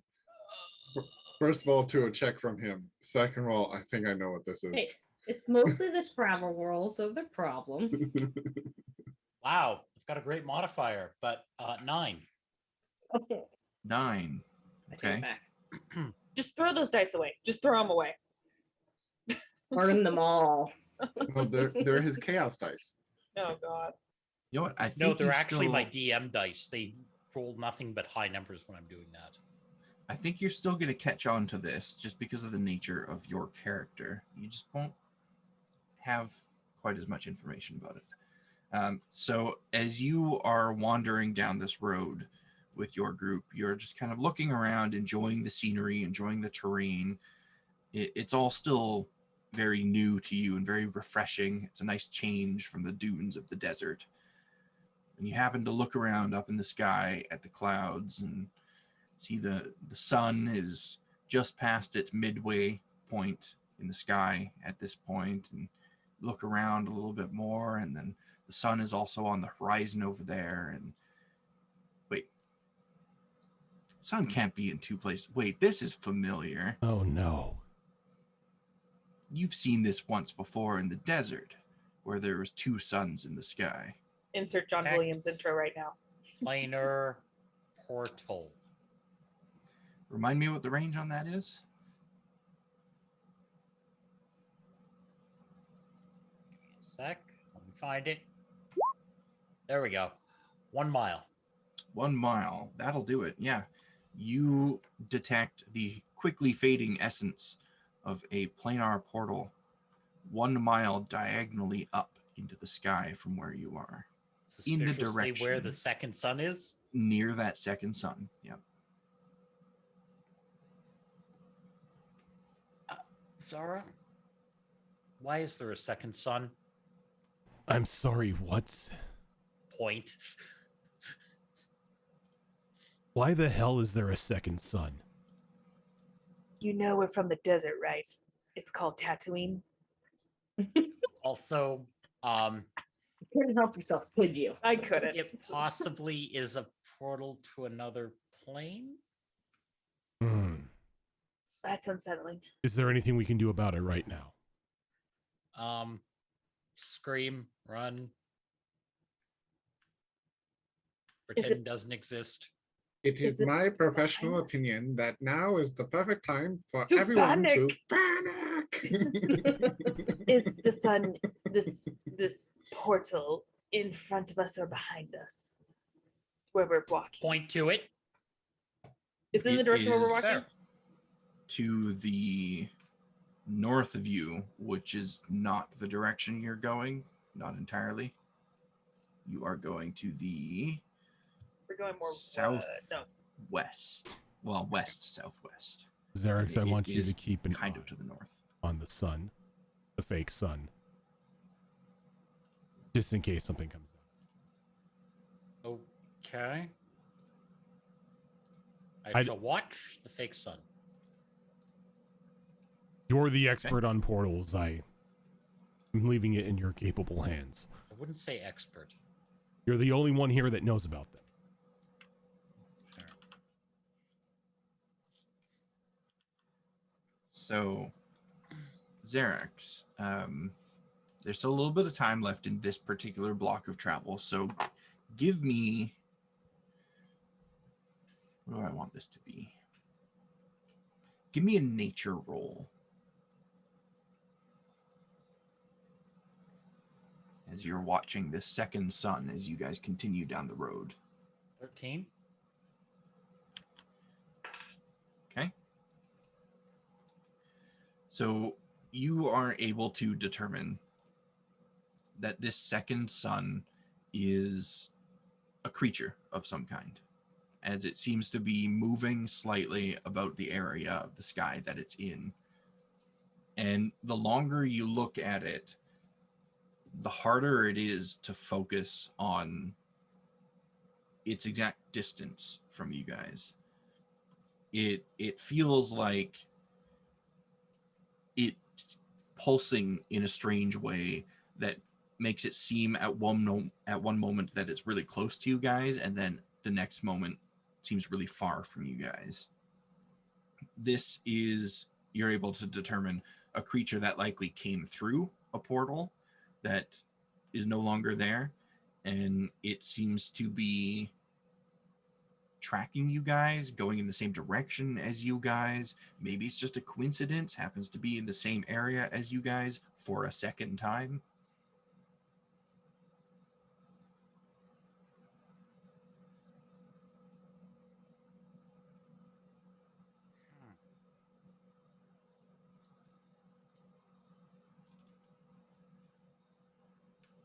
It's not like we can really communicate with it. Can we? Look at Yixus. Just yell. I don't know. Can I do like an Arcana check to see if I might know what kind of creature this could possibly be, or what kind of language it might speak? You can give me a history check. Okie dokie. That's going to be a 26. 26, okay. You aren't overly familiar with a bunch of creatures from other planes, but given everything that you guys have been through and the information that you have learned, mostly from Xerax, about portals that have opened up around you in the past, it is possible that this is some sort of celestial creature. Did I just see an eye roll from Rojan? Yeah. I thought so. I mean, if you know how to speak Celestial, you might be able to talk to it, but I can't. No, we have no. I can't say I've ever heard something speak in Celestial.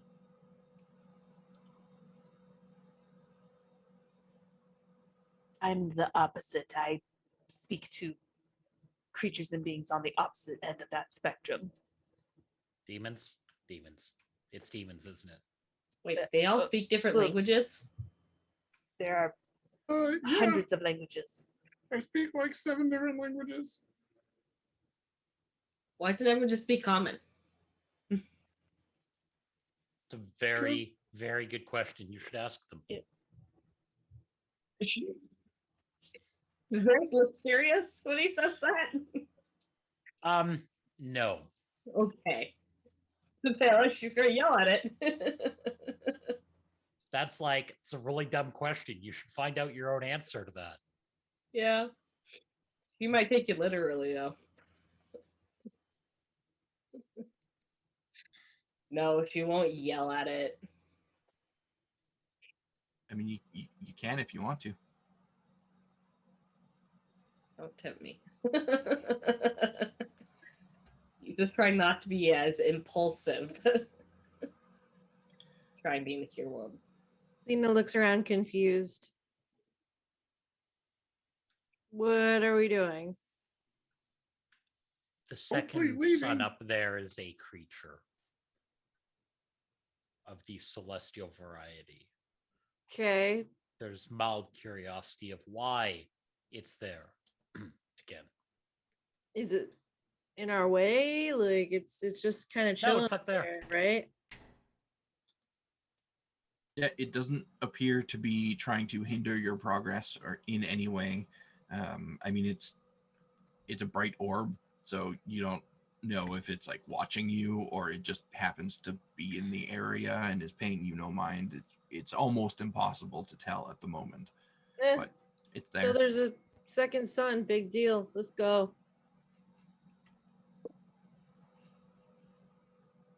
Doesn't look like it'd be fun to fight. It's just this big circle thing floating. Whatever. Come on, let's go. No big. I'm in. I can't believe I'm saying this, but I'm in agreement with Xena. Yeah. Let's just keep moving, and if it decides to become our problem later on, we'll deal with it then. Fair. Sure. Works for me. I don't feel like trying to fight a sun today. Yeah, Yeah, seems I don't like either. I don't know if that would be fun or not. It's not It'd even. be like fighting a dragon's breath minus the dragon. Nah, that's definitely not fun. Plus, if it's some sort of celestial being like you suggested it could potentially be on par as that minotaur we faced earlier. Oh, Also a point. Potentially. yeah, we don't need to piss off any more of those things. Iza's already got a bit of a fan club. Let's go. No, she Yeah. only collects demons. Fan club. I mean, don't make me tempt me. I'll collect more. No, you only anger Demon demons, lords. not celestials. Not just any demon. It has to be a demon lord. I Have a mean, you little bit have of the us. opportunity to add a celestial to So- your collection. Yeah, let's. While all this insanity was going on, it finally came. Oh, your Sanic cup. Nice. And then- Yay! The chili dog flavor. There's That a doesn't chili sound dog. good. That's, No. I don't know. Why, No. I don't want to drink a chili dog. Extra No. life donation incentive right here. Oh well. Oh. Yeah. Have you tried it Is yet? that why No. it has its own clearly marked cup? That way you're like, nope, don't accidentally just drink this. Yeah. Sounds awful. Why? Yeah. Because whoever I enjoy is- pain. Whoever is in Rojan's stream, the first time he does that, clip it and send it to me. What day Yeah. are you doing it? September 4th, it's going to be the 24-hour New World stream. This is going to be one of the Why? donation incentives, Why do you do it I'll- on a I'll- weekend? I'm not gonna be there. along with hot sauce as well. All right, I'll rewatch the VOD. Hot sauce Hmm? and chili dogs. We want clips. I mean, they go well together when they're not in liquid form. Yeah. Exactly. Cassie's sitting here asking me how much she has to pay me to drink it. Nice. Yep. Oh, that's awesome. So now that we're all thinking about liquid chili dogs, No. who's taking the next block of travel? I'll do it. Sabira, okay. Yeah. Anyway, I will do Ye Old Faithful of my navigation and everything. So okay. Let's use this die. Okay, that's not terrible. Plus 6, that is 18. Pretty good. I think I mapped that right, yeah. And then percentiles, where percentiles. Oh god, I got scared. I read that as 14. I got dyslexia. It's 41. I was like, no. Okay. 18 and 41. 41. Okay. Oh, I saw that one and I got so scared. Yeah. Ooh.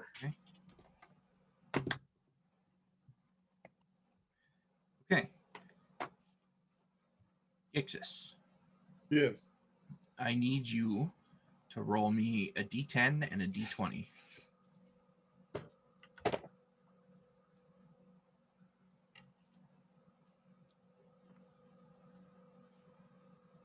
The D10 is a 9. The D20 is a 6.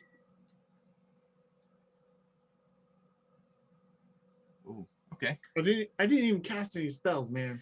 No, you didn't, but there is an option on the percentile tables here for Reen to be casting spells, which she just did, which just happened to be the last one needed to trigger the next arcane overcharge.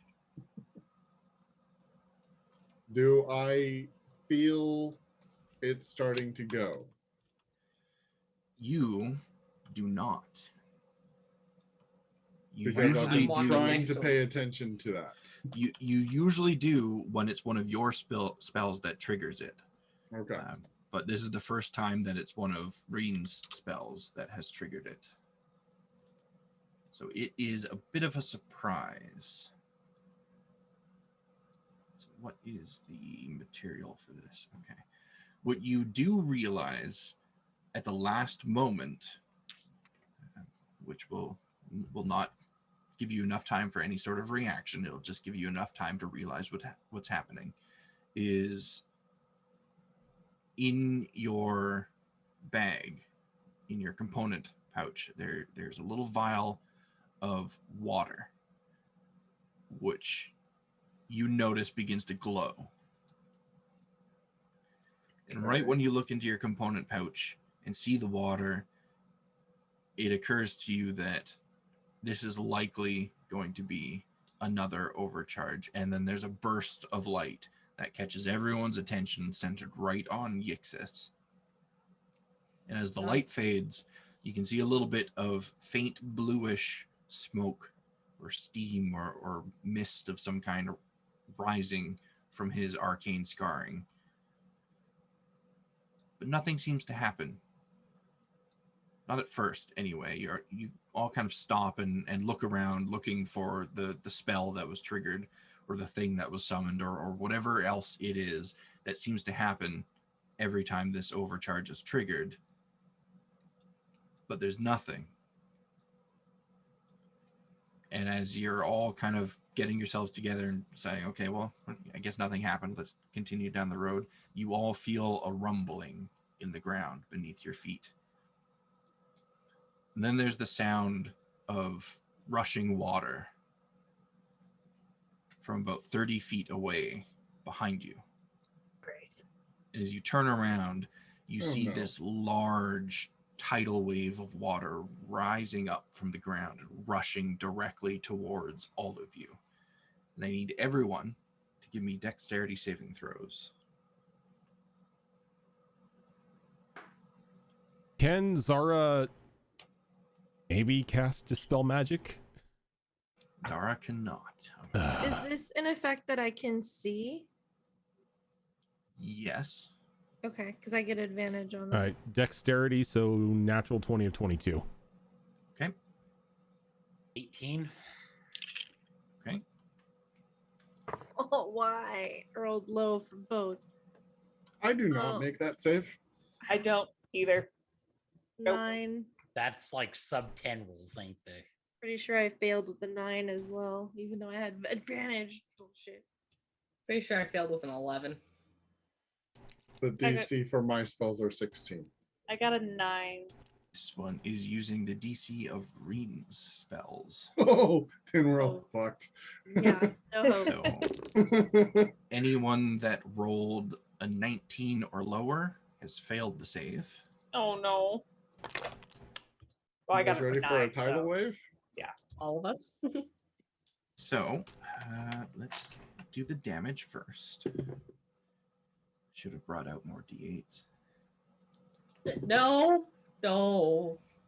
We don't need more D8s. This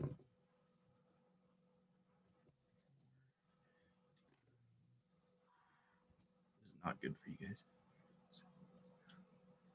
So everyone that failed the save is going to take 37 bludgeoning damage as this tidal wave slams into you. Those that succeeded on the save will take half of that. Oh, What is half of that? That is going to be 17. What did I say? 37 damage? Mm-hmm. Ouch. 18. 18 would be half. Ouch. And those of you that failed as well are knocked prone. And you are falling prone kind of into this tidal wave as it's moving. So it's going to be rushing along with you. Those of you that succeeded on the save are not knocked prone, and you are able to kind of hold your ground and allow this wave to pass over and through you. But those that failed are going to be carried, not that it matters too much because we're not on a map, but carried about 60 feet out from the road. And I do need a constitution save as well from everybody that was caught in it. Oh, jeez. Okay. Say, please don't be any trees in the way. Why do these guys hate me? I'm good at con. All the 10. Ooh, DC on the con Con save was is 19. 14. Okay. I rolled low too. That would be a 12. Okay. So That's Bad dice. 17? Yeah. Good. That's actually a dirty 20. Okay. Okay, so anyone that failed the DC 14 con save is going to take an additional 9 points of, let's call it force damage, as you inhale a fair amount of this water that is washing over you. Oh. But after traveling 60 or so feet, the tidal wave begins to dissipate and fall to the ground with those of you trapped inside with it. You'll get up, sputtering a bit and coughing on the water. But the tidal wave seems to have passed, and the glow from Yixis's arcane scarring has begun to fade once again. And Yixis, you know the counter has reset. Yixis's scars may be fading, but he also looks like he is fading. And Xena's gonna be like, what just happened? Go ahead. It hurts to breathe. It came out of nowhere. What was that? That was a tidal wave. We're not near an ocean. Magic doesn't care. Was this from the reaction from those scars again? Yeah. Oh, that was extremely dangerous. You need to get that fixed. That needs to be fixed as soon as possible. That almost took us all out. So, Yixis, give me an intelligence check. See what information you learn from the triggering this time. That's going to be a 16. 16? Okay. With that, and given what you already know about this overcharge thing that keeps happening, you know that it wasn't one of your own spells that triggered it this time. So that confirms your previous suspicion that you and Reen are likely tied together in some way in regards to how many spells will trigger it. You can also determine that just the nature of the overcharge itself seems to power up these spells to some degree. And then also there seems to be an additional empowerment on top of that, depending on whether it was one of your spells that triggered it or one of Reen's. Reen being the higher level spellcaster, when it's one of her spells that triggers it, the empowerment on top of that is a lot. So its damage will triple or even quadruple in some cases, depending on what kind of spell is triggered. I can't message Reen right now, but this is something that's happening between the two of us, and I don't think I can get it fixed without her. But like Yixis looks really ragged. He's got 7 HP left. Should we rest? Maybe an extended nap. Yes, perhaps just a I mean, we only have a little bit breather. more travel before we settle down for the night. I'm gonna drop a level 3 cure wounds on Yixis. Okay. And yeah, as far as travel goes, this happened on the last travel roll of the day, so you've still got about an hour or so of travel left in that roll, but you can forego that if you want to stop here and make camp for the night. So would Yixis know if ritual casts are counting towards it? The roll was not high enough to give you that information. Okay. so you got 16 HP back. Thank you.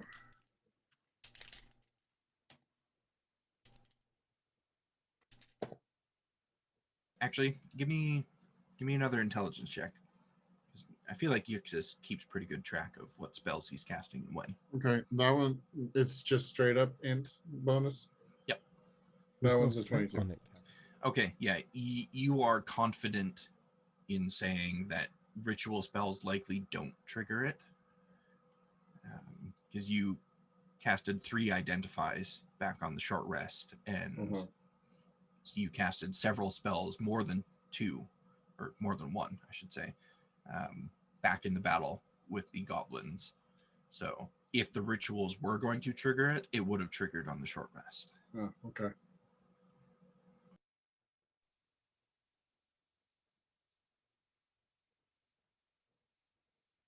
Should we just stop here then?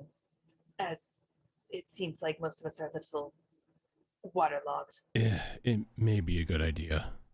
Mostly dead would be the word you're looking for. Eve is probably still just laying on the ground in her super heavy armor now that's been soaked in water. I mean, I'm okay.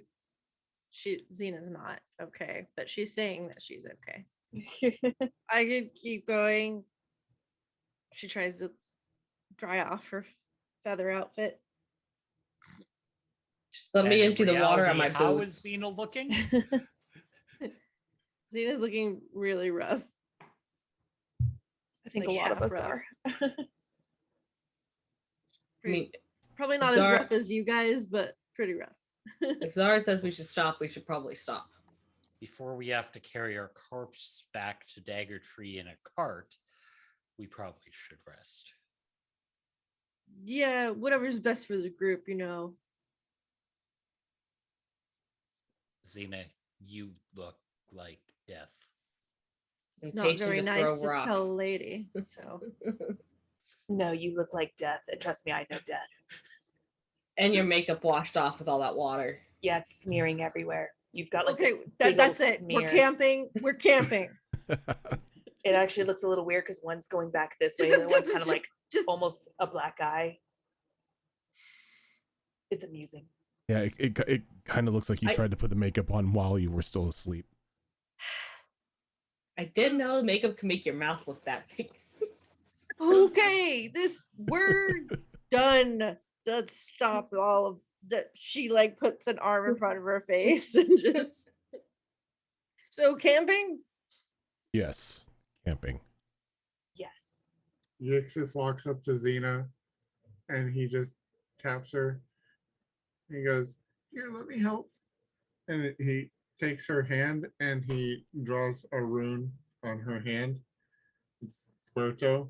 You can make yourself look like whatever you want right now.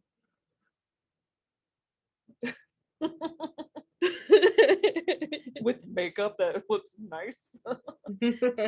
It's yeah, she makes herself just so she can make herself look like whatever she wants right now. It's basically a disguise self. This guy's self. Yeah. She makes herself just look like a version of herself that's a little bit more muscled and perfect makeup, and the feathers are all dry and poofy, and it's just like glorious. She's got like shining gold glitter throughout her skin, and it's just she looks shiny and amazing, and she's loving it. Now she's just prancing around the campsite. You're the best. Around. Do it. No, don't One DMCA us. One word, quarter of a second. It's fine. For now. Meanwhile, Zia goes squish, squish, squish every time she moves. So you set up your camp in style now. You don't have to go searching for a place to camp. This path at this point it's not super well traveled, but it sees some traffic. So it's a very clear road to your destination, and the sides of the road are cleared. There aren't any clusters of trees or anything too close to the path. So you don't have to go searching for a safe place. Just off to the side of the road is more than adequate. And I think before we get on to any meals that you may be cooking or activities you might be doing in your downtime, we're going to take our second break of the evening, also a little bit early. You guys are 1 night and 3 travel rolls away from your destination. So 3 we'll more see- sessions. We'll see how far you get. But for now, we are going to get up and stretch our legs, refresh our drinks, and we will be back in just a few moments.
Okay, we are back. Yeah.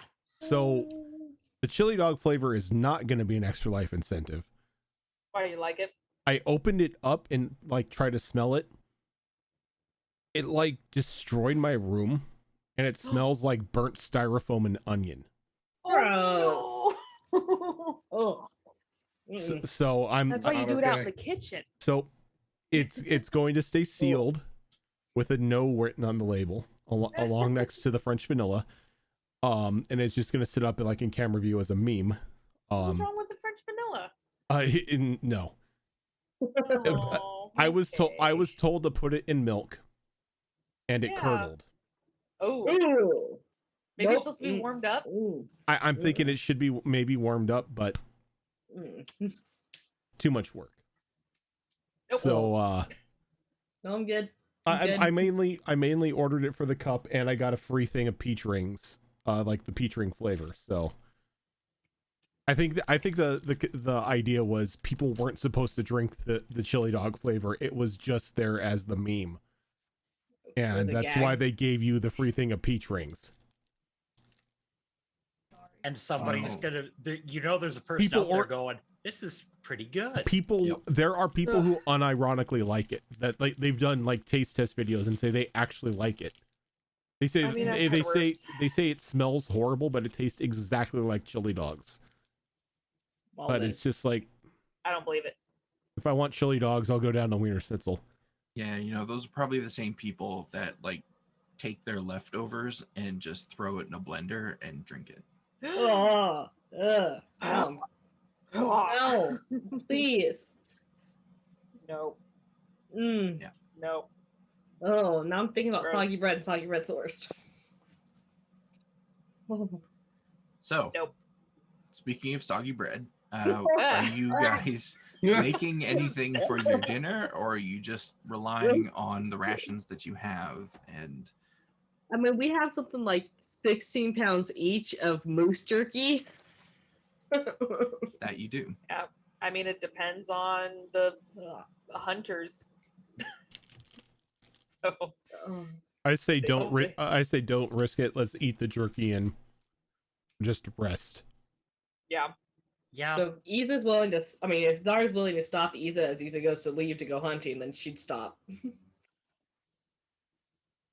it's Yep. unfamiliar territory, and Like Zara's leader. Isa gets up and Zara just grabs her and just shakes her head. Then I start pulling out pounds of jerky. We just got hit by a tidal wave in what's pretty much a landlocked area. Yeah. Let's Jerky not it put is. anything else to risk. Is that sun still up, by the way? oh yeah. Give me a perception check. It's a very good I question. mean, I it hope would be the DC obvious is if low, there's two 'cause- suns, but 5. perception checks are more fun. So I got a 5. 23. Iza doesn't see shit. She's lucky to So- see her hand in front of her face. the I'm sorry, 10. actual sun is like just dipping down below the horizon. So those of you that rolled low, you maybe don't see the actual sun. You just see what you think is the actual sun, which is not the actual sun. And you're like, okay, yeah, the sun's right there. It's fine. But Xerax, you most certainly know that no, it's not fine. That's not the real sun. It is still there. Mild concern. Child concern. It seems to be changing in luminosity, though, to match the time of day. Oh jerk. Weird, creepy, and yet again weird. So is it going to turn into a moon? Is that what's going to happen to it? You wait and find out. I'm determined to keep an eye on Or it you now. could provoke it and ask it. Excuse me, hey, sir. Again, don't tempt Iza. I'm not going to insult a celestial. No insult. I mean, pretty much everything is an insult to celestials. Yeah. Your A A existence celestial's itself. mere existence is an insult to the celestials. I mean, according to Eza, she didn't insult the demon lord either. You just knocked over a pile of rocks. Fair. So as you keep one eye on the artificial sun and have your jerky dinner, is there anything specific that anyone is doing before you bed down for the night? Oh, very much. Yixis is gonna ask everybody. Somebody had like a stone of sending, right? Not We me. haven't had the bird box in ages, so I hope so. I have a stone ascending. Can I use it? You have to attune to it. That's fine. You need me to send a message to someone? I'm more than happy to do that. Oh, okay. I was gonna send a message to Reen. I guess you could just tell me what she says. Okay. But yeah. Tell her that every 5 spells we cast, that arcane scar thing is going to happen. Rituals don't count against it.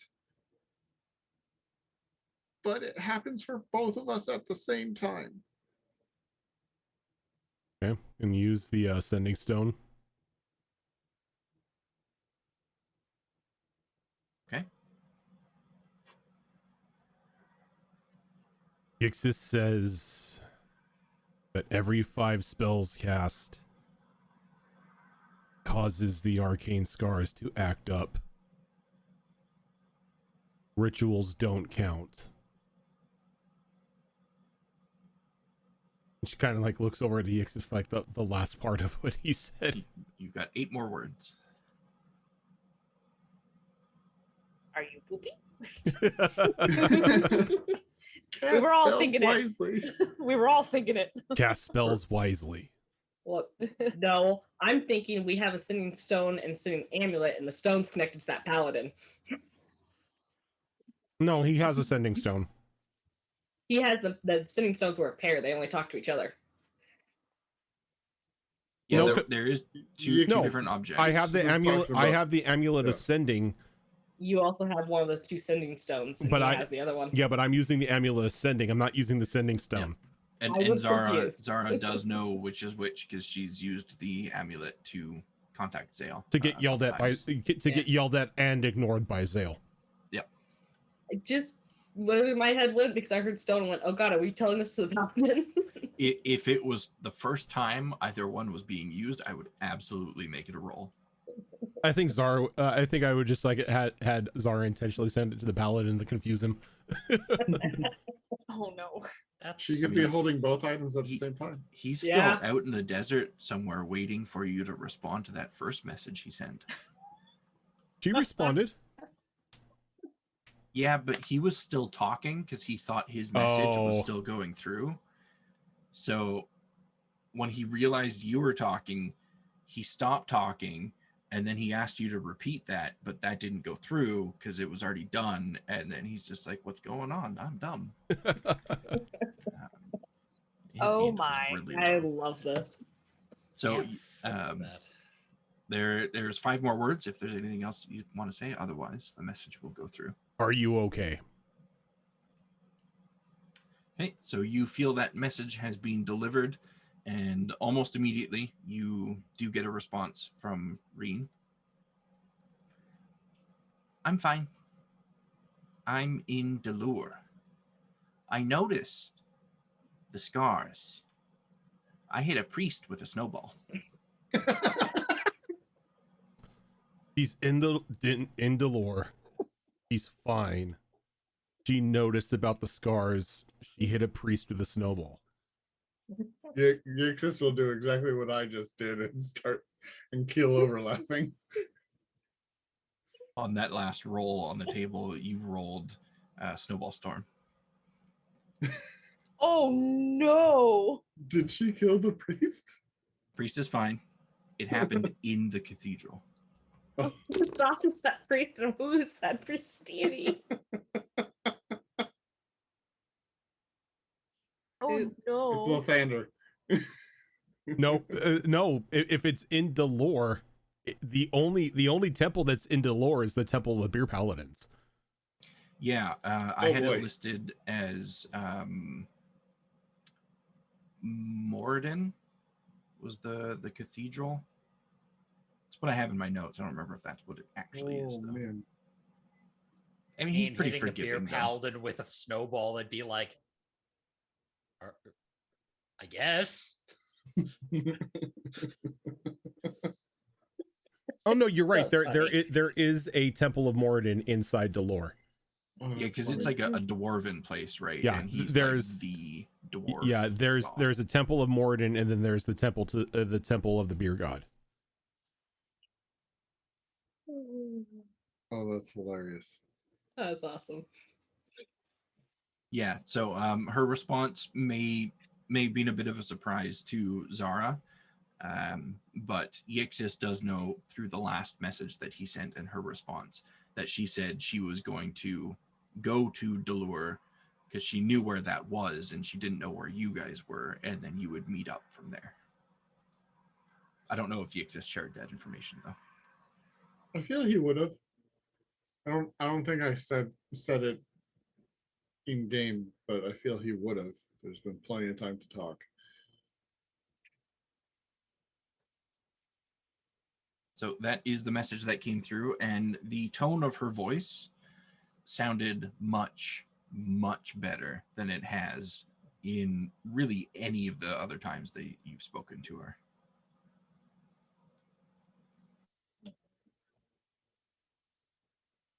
She sounds good. Good. I'm glad she's okay. That Minotaur was chasing her for a while too. And she somehow beat us to Delore, so Oh, she's kind of a teleportation specialist. she cheats. I mean, I can go 300 feet, but that's about it.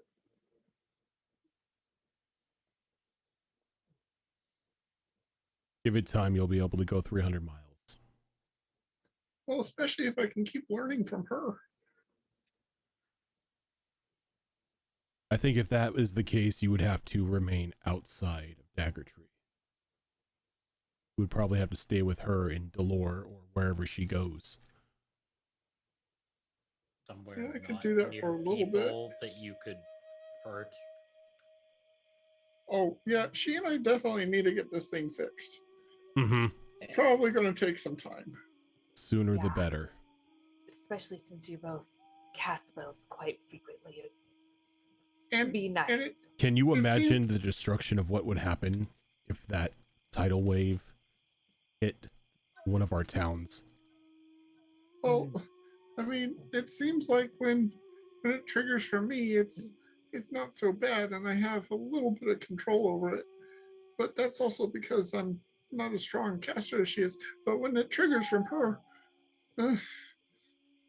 kind of signaling back towards the tidal wave that just happened. Yeah. Not good.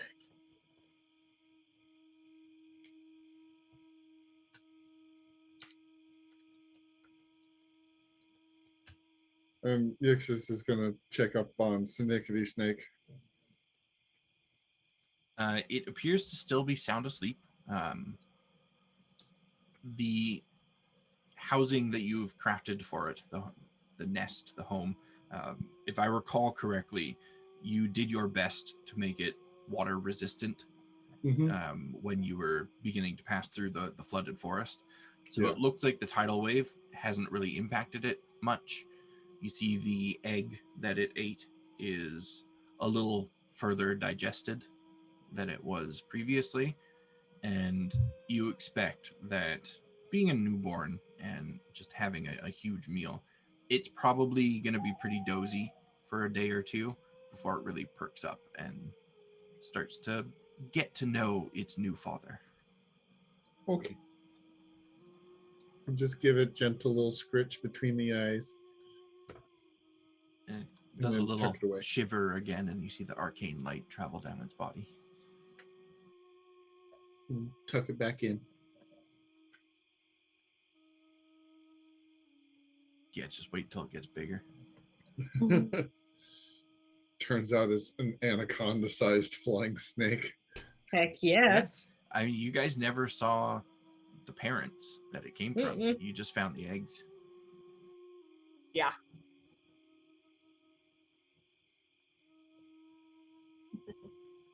Now Nope, Yesix travels by riding on a snake.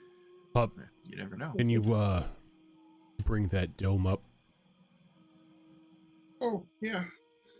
And he'll start to ritualistically cast Tiny Hut. I should try not to cast any spells, really. So No. we should really try to stay out of trouble. Agreed, but with that sun thing watching us, hopefully out of sight, out of mind. Sun's turning into a moon yet? Guess we'll see. It's still kind of in a stage of decreasing its luminosity to the point where it maybe matches the moon. Actually, let me see. Consult our handy dandy calendar here to see what stage the moon is in. Okay, so it is just past half moon. Okay, so you watch this thing and it appears to be moving very, very slowly as it's decreasing in luminosity to where the moon is in the sky, but is not quite there yet.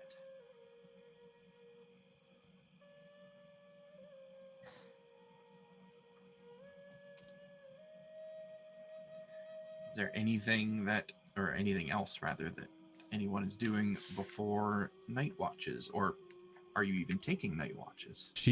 Zara's curious. She's gonna cast Druid Craft and consult the weather channel. Okay, so in your hands as you cast this spell, a little cloud appears, but it's a white cloud, and with it is a bright yellow orb, telling you that tomorrow likely going to be a little bit overcast, but mostly clear skies. At least we have that going for us. Even Nice. we were asked for a quiet evening, Isa will not provoke Xena. There. Izzy's a little tired, so she just munches on her jerky and we'll take a watch, but we'll bed down. Isa will volunteer for the first watch. You know, we'll go second. Zara will go third. I'll go fourth. I was really hoping that Raven was going to take one, but I'll You settle. got for close. this. Yeah, 'cause it Did. stays in this up. There's a mental countdown that I do. Should I or shouldn't I? Should I or shouldn't I? It's like, if no one says anything, Yep, I did the same thing with my dwarf. Yep. So, as everyone beds down, Isa, you are going to be taking first watch. For the Which- record, because Sabira doesn't sleep, since she has completed the other book, she is continuing now reading that journal that her and Yixis were reading before. Okay. And given we're still going off the fact that we were asked for a quiet evening, I will use survival to do my watch and not Okay. run zoomies. Seems reasonable. An 11 on the die. Okay. Could go either way. You say that. Apparently my dice think otherwise, 'cause that's a 7. 11 and 7. Went for yesterday. Ethan's not feeling good still, so you Okay. know. I guess we would have had it equivalent of a short rest, so I could have used some hit die. Oh well. I I didn't. mean, I know what's going to happen. I just wish you weren't all in a very safe dome when it does happen. Because this thing, despite all of the really fun and exciting abilities that it has, it does not have Dispel Magic. So, Isa, as you are sitting there quietly, it's difficult, first and foremost, to just sit there quietly. But for the sake of your group, you sit there quietly and you kind of tune yourself into your surroundings. Your ears perched up and turning this way and that, listening for every noise that may be going on around you, listening for anything coming up on your campsite or passing through the area. For the most part, it's quiet. And you're sitting there with your eyes closed so you can focus more on that audio around you. And you stay that way for several minutes before opening your eyes again. And when you do, you see that this thing in the sky is much, much bigger and much, much closer. Close enough now to the point that you can see its relative size is somewhere between 15 and 20 feet in diameter. And now that you have a clear sight of it, and it is not blinding you with this light that it was emanating during the day, you can see it has 3 pairs of wings on its spherical body, if you can even call it a body. They are long, white, angelic wings, each one of them. And this creature has approached your dome. And at this point, once you've like really taken it in, it's close enough that it would only just be a few steps outside of your dome. And Sabira, you notice it as well at this point. It was, let's just say for the sake of it, it was approaching behind where you were facing. So you didn't see it until now. Can I do a history check and see what this being might be? You would have no idea what this being is, but you do know it is a celestial. Okay. Just gonna dig deep here and not do anything. Hard. It's a hard. But you also know Yixis's bubbly thing usually keeps things out, so she'll just sit here and stare back at it. Okay. Yep. Mm-hmm. So That's as you're Sabira is sitting, just, as you're It's like a sitting there staring watching contest. it, you can see it begin to very, very slowly circle around the dome. Like it takes a good 20 minutes for it to do the full circumference around the dome. But it seems to continue doing that. It very clearly knows that the dome is there and it is some sort of magical house and that you guys are inside of it, but it doesn't look to be trying to break through. how close Given- would you say it is? It is about 10 feet out from the edge of the dome. Given Zarek's interest in it earlier, because he was watching it turn into the moon, essentially, she's gonna walk over there. She's going to gently, for the first time ever, gently wake someone up, and Okay. be like, go like this, like, shh, and she'll point over to it, point out to Zarek. And you see Zarek's immediately, this creature. And you know it was the one that has been hanging around in the sky all day.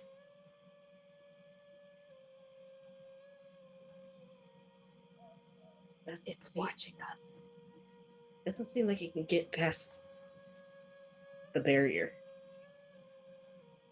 Real low whisper.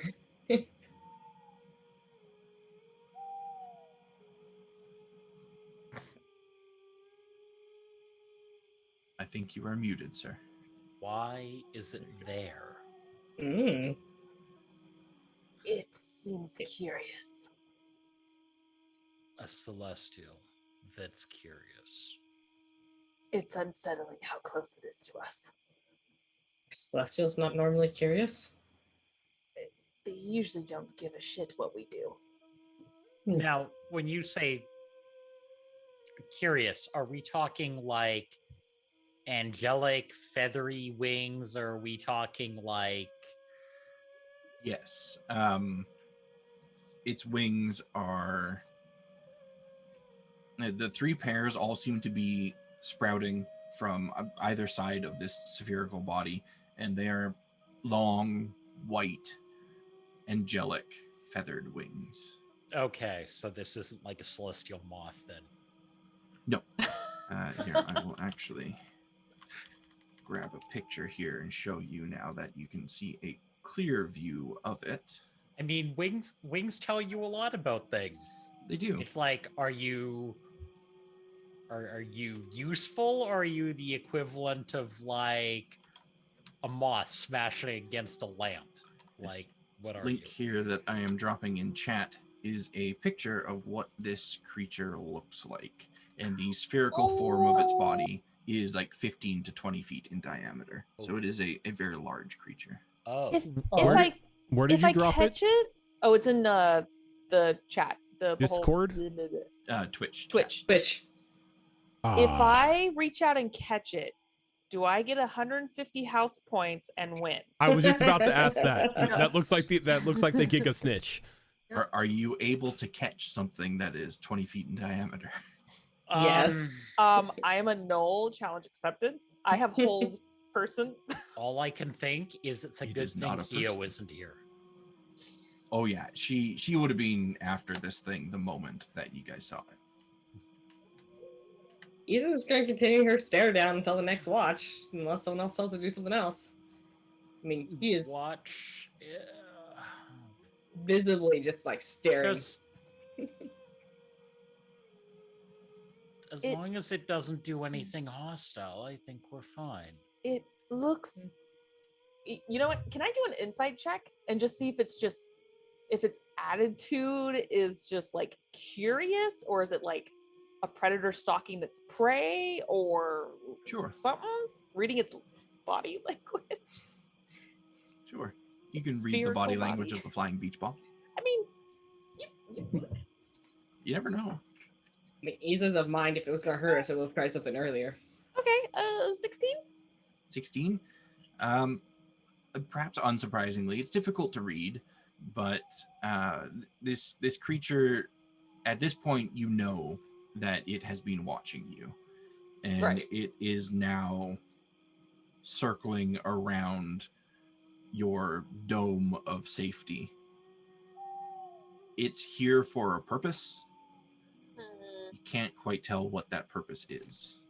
You figure if it was friendly, it would have just approached you earlier. Like, it knew you were there. You knew it was there. Why wouldn't it approach you? But then also, if it meant to do you harm, why wouldn't it have approached you earlier? The real question is, does it look like it can fly fast, or is it just big and slow moving? It looks like if it wanted to, it could fly just as fast, if not faster, than any like dragon that you've seen before, or any other flying creature. That That's triple pair of wings that it has looks like they have the power behind them if they really wanted to. okay. So this isn't like something awkward that's going to be just slow and Right, yeah. Its movement and the structure of its wings are not dainty in any way. It appears to want something. Maybe it. Can I go out and ask it? I get the sense. I mean, you could. I just get the sense that it's not exactly being hostile, but it's definitely not being friendly. It Or- clearly wants something from us or one of us. I just don't know what. Why'd you have to say it like that? Because I can't get a good read on a sphere with wings. No, out of character. Why'd you have to say it like that? He's just not going to exit the bubble to see what it wants. You're gonna exit the dome. You can talk with the. The rule needs to be anytime Iza is up, Zara has to be up as well to tell her no. Don't stick your head out. You can talk to it inside the dome. So Magic doesn't make sense. Iza, Just got a big raid, by the way. as you go to Welcome, Raiders. exit the dome, I need you to give me a dexterity saving throw. Oh God. Ooh, dork tails. Thank you.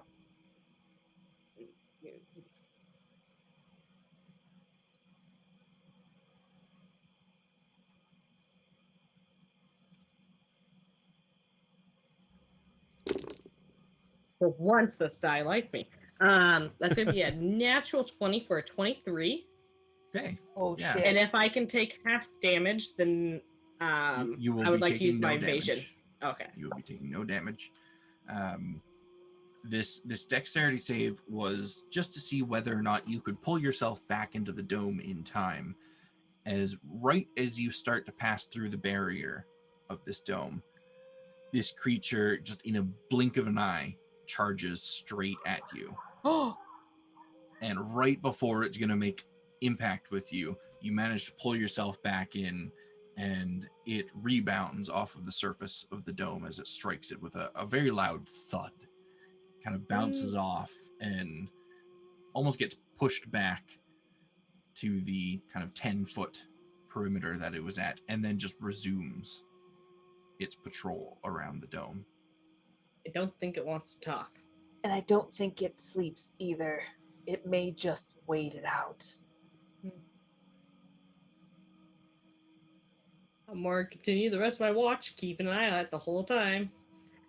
But instead of waking up Xena, she's gonna wake up Zara. Okay. For second And watch. it does that patrol for the remainder of your watch. Okay.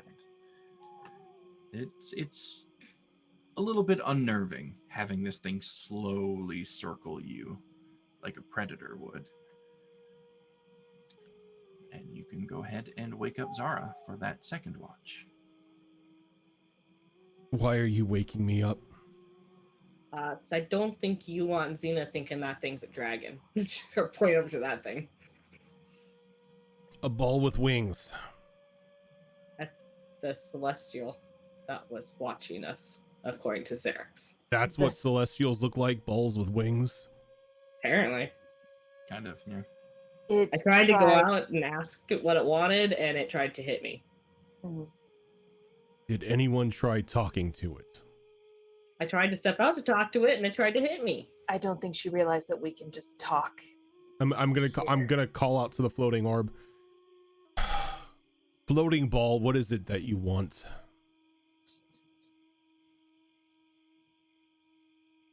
Roll me a persuasion check. Floating ball in the sky. Why do you catch our eye? That is a natural 20 for 19. Natural 20 for 9. Okay, so it doesn't respond. It doesn't change its patrol pattern in any way. You gather that it probably doesn't understand the language that you're using. Anyone here speaks Celestial? As I mentioned before, I speak to things on the opposite side of the spectrum. So, and Same. unfortunately, let me double check. I'm pretty sure I don't, but let me double check. No, I do not. I unfortunately don't have a spell or a way to speak to it, but perhaps the pup does. Well, we can do a little bit of scientific experiment here. Pup said earlier he doesn't. You into science? I wouldn't believe it. It's my science. I'm that I I'm believe. going to speak in abyssal to it, asking it what it wants. Okay, and again, it doesn't react, as though it either doesn't hear you, which you know can't be, sound travels through the dome, or it doesn't understand you. Just for shits and giggles, Subir is going to ask the same question, but in Undercommon. Same result. Same thing in Infernal. Same result. Yeah, I think it only speaks Celestial. I'm almost positive. I know Yixis doesn't know Celestial, but perhaps he knows a spell to help him. I'm gonna go over to Yixis and shake him gently. Yeah. You got anything that lets you talk to floating celestial balls? Ooh, what? That. And at that moment, you see the floating celestial ball. Apparently, that's what a celestial looks like. Why anybody worships them if that's what they look like? That's not the only way they look. Well, good, because that thing looks dumb. There are many forms. Good thing it can't understand us, supposedly. Anyway, think- can you speak celestial or have any means of making yourself speak celestial? No, but I can try some other things. Don't go And outside. Apparently, he'll it try. tried to attack. It will attack. Okay. He'll try every language he knows. Okay. Starting with and, Primordial. I believe you put those languages in the chat earlier. Let me just double check here. We're just going to go down the list. See what everyone knows. Responds to none of them.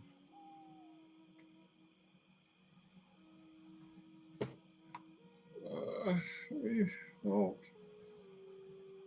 Do you have a means to communicate it through one of your spells?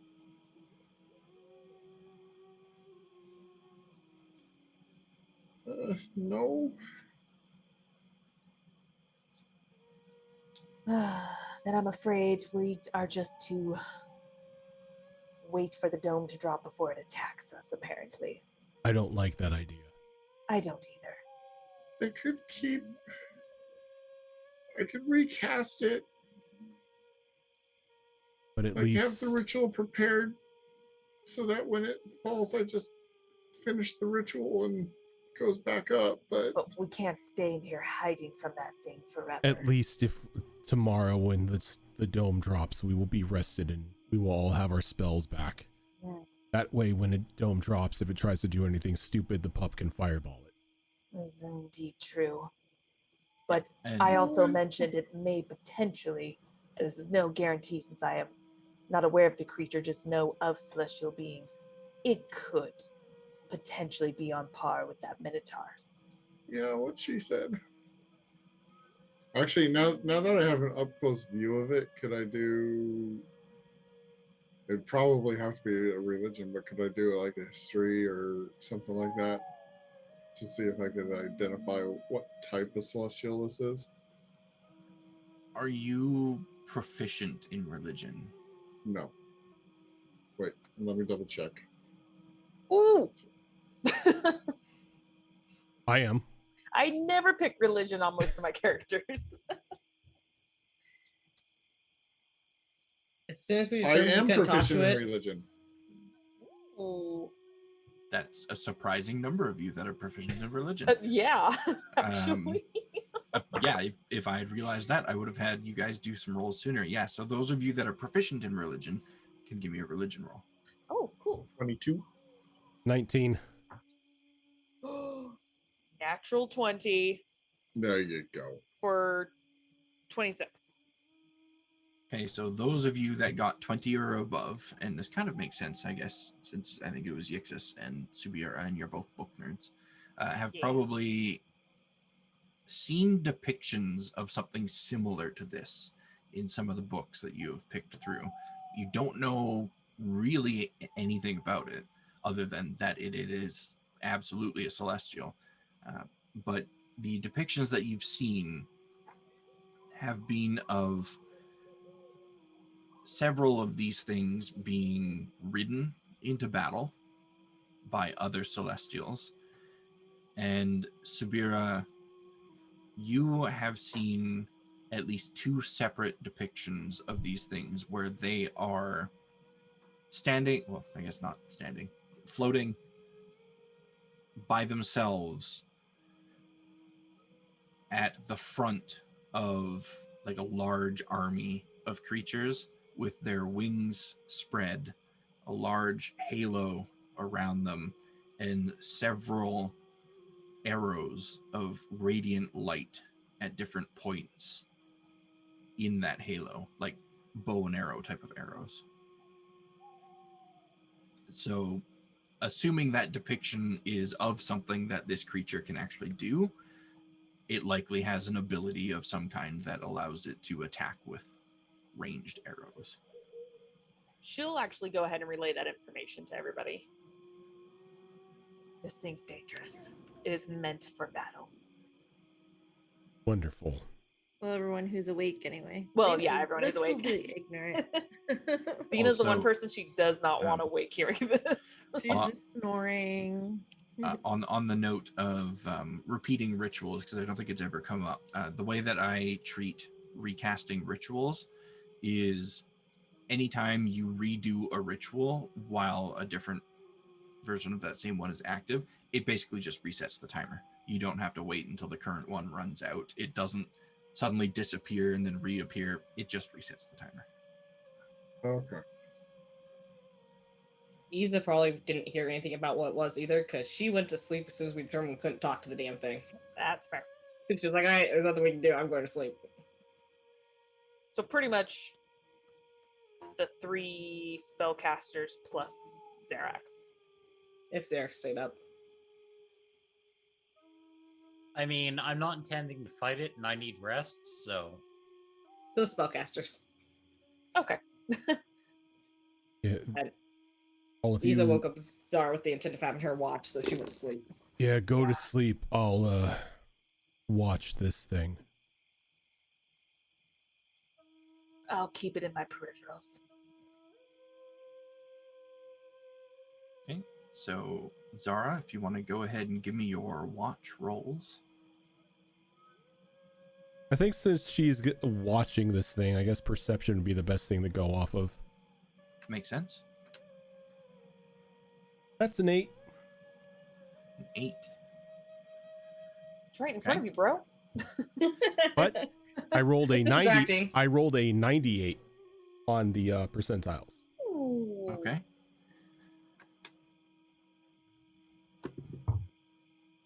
Okay. So your watch, aside from the giant flying celestial orb outside, is fairly quiet, fairly uneventful. At one point during your watch, this creature charges at the dome the same way that it charged at Isa, but it just kind of bonks off of it like it did before. And it tries it a couple other times at different spots in its little patrol, but seeing that that was useless, it just goes back to that same patrol, and nothing of further note seems to happen during your watch. Okay.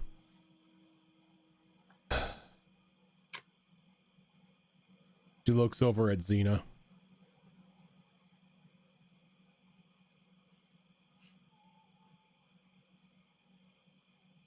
Walk over and shake her. My turn. Okay. Yes, but I have some very Mm. exact instructions you must follow. Okay. No, wake up first. Okay. There's a floating ball outside with wings. What? It's not a dragon, it's a celestial. Whatever you do, don't go out of the bubble. It keeps ramming it, trying to attack, apparently. It wants to fight? Yes, but we're not fighting it right now.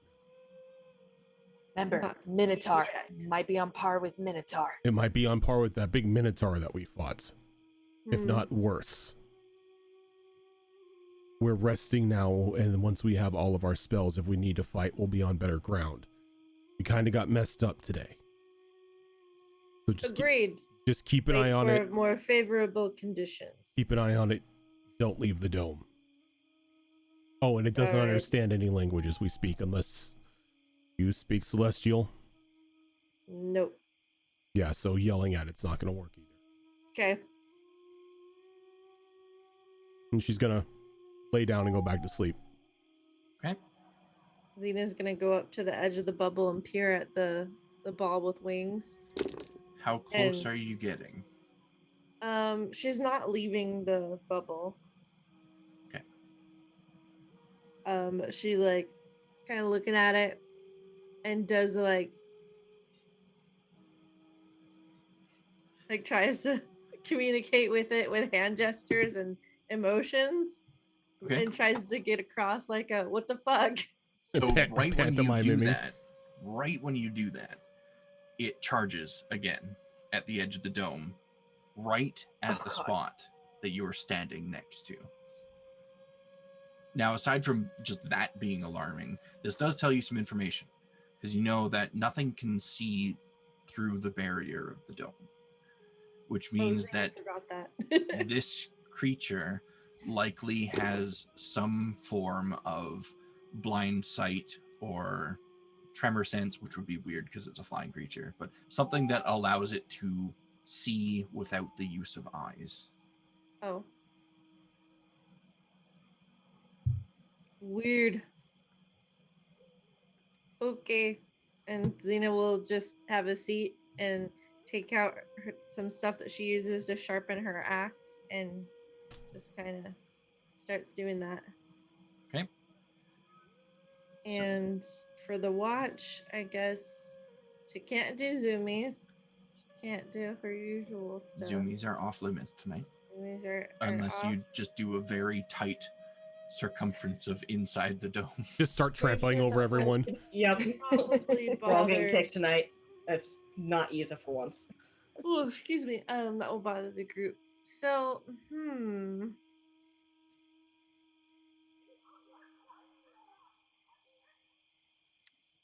Uh, so does Xena know that the things can hear out of the bubble? I They just think can't so. see, but they can hear. Yeah. Probably been explained to Yeah. us. Yeah, I because know I think we've had that discussion. yeah, I think you guys have had that discussion back in the forest, I want to say. It was when the centaurs came out. We were just all just like, Yeah. I think we had it in the desert too when we were in the middle of the sandstorm. We've had the bees popping up. discussion a few times now about, hey, they can still hear you. Okay, so yes, Xena Okay. knows. All right. Then Xena is going to start singing a song that she used to sing with her brother. And so she's just gonna it's a song that's just it's kind of about like it's a folk tale where it tells a story of a warrior that goes far away from home. She's just gonna start singing to hope that oh sorry, my cat's trying to eat wires. There we go. She can calm whatever this thing is. Okay. And maybe try to communicate through song if no other language is working. Okay. Using her bard side for now since she can't fight. Give me a performance roll at advantage as your watch roll, and don't do the percentile. Okay. Oh, good. Okay. 22. 22. Okay.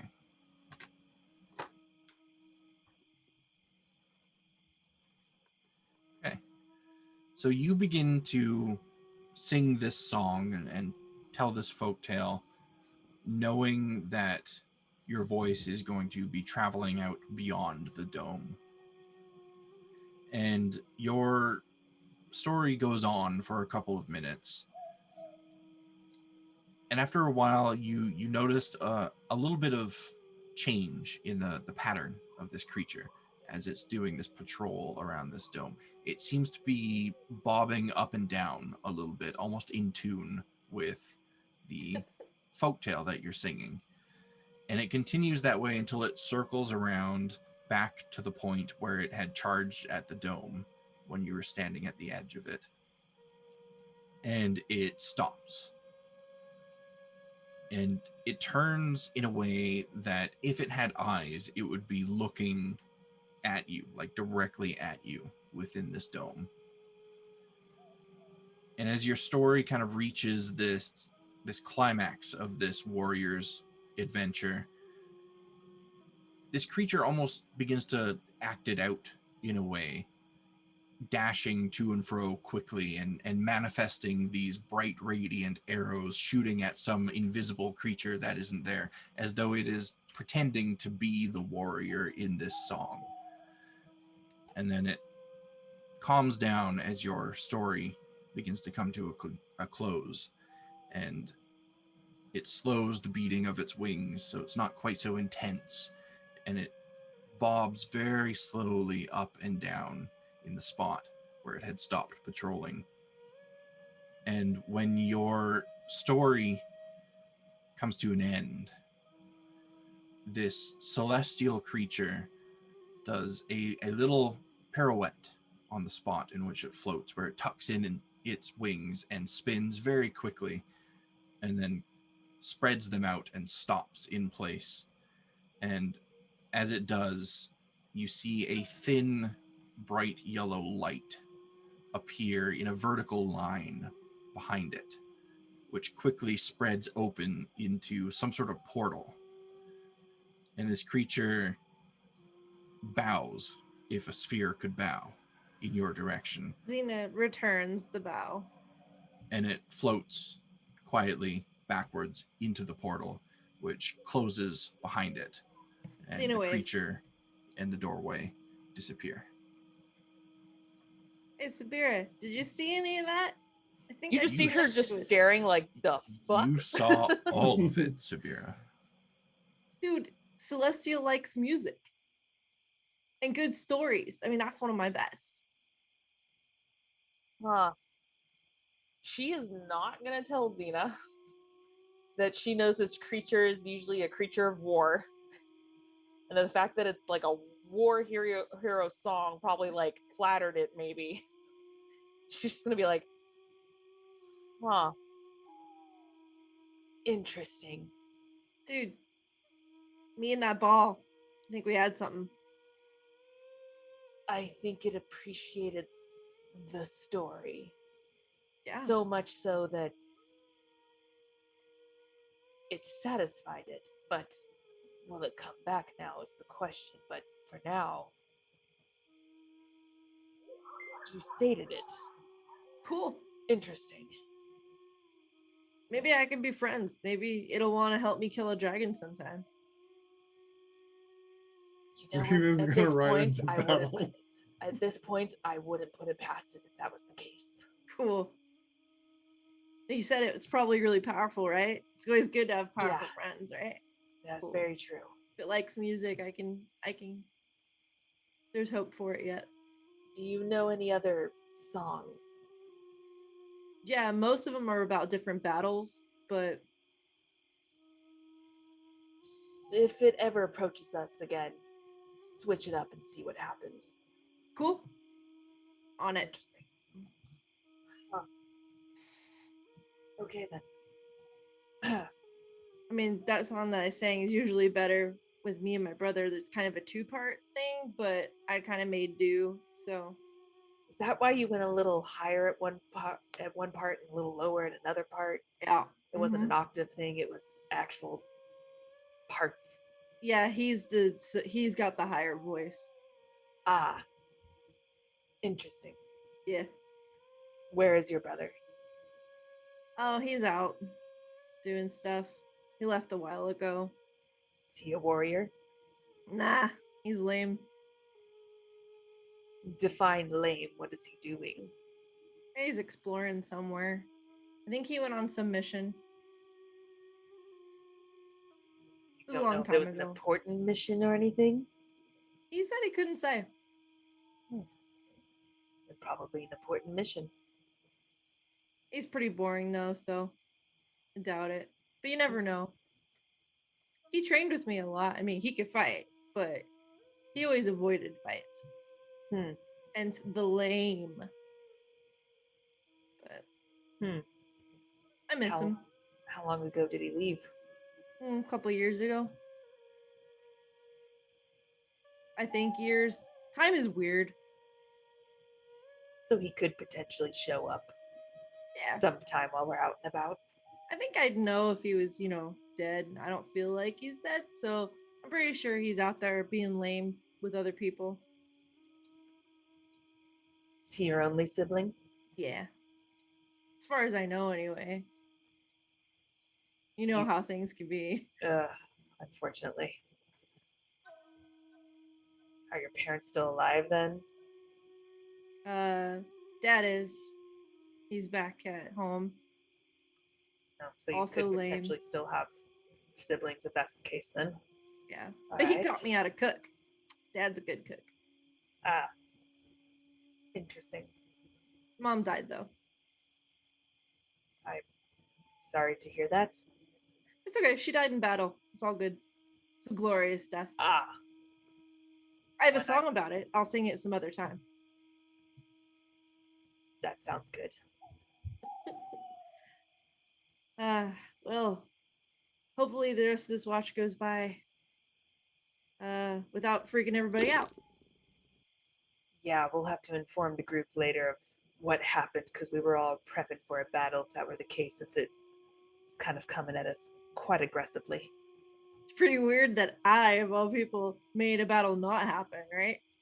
Yeah, that's actually the opposite of what you do. That's one of the reasons why I was pretty flabbergasted about the whole situation. I don't know. I thought the ball maybe wasn't all that bad.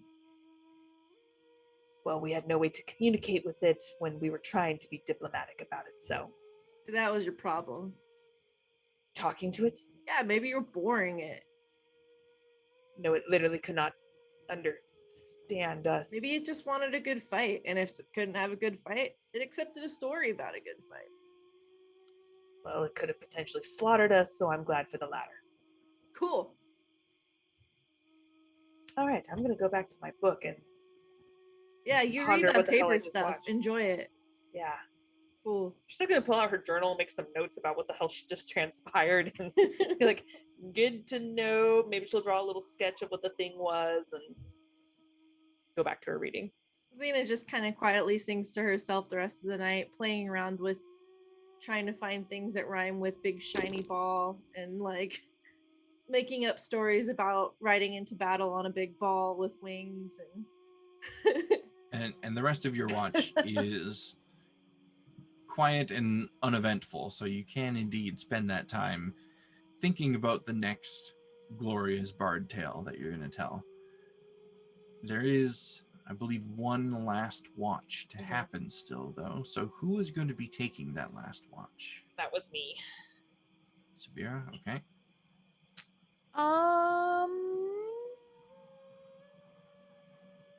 I really shouldn't do perception because it's not my best. Can I do an investigation? Just kind of searching around, keeping a careful eye out, make sure that thing doesn't come back. Perception, but You you're like, could investigate. If you're going to investigate, you would have to leave the dome to do so. Hell no! Perception it is. Yep. Xena just goes, I'm going to bed now. Sabira's, you might want to look up from the paper stuff. Oh, right. Thank you.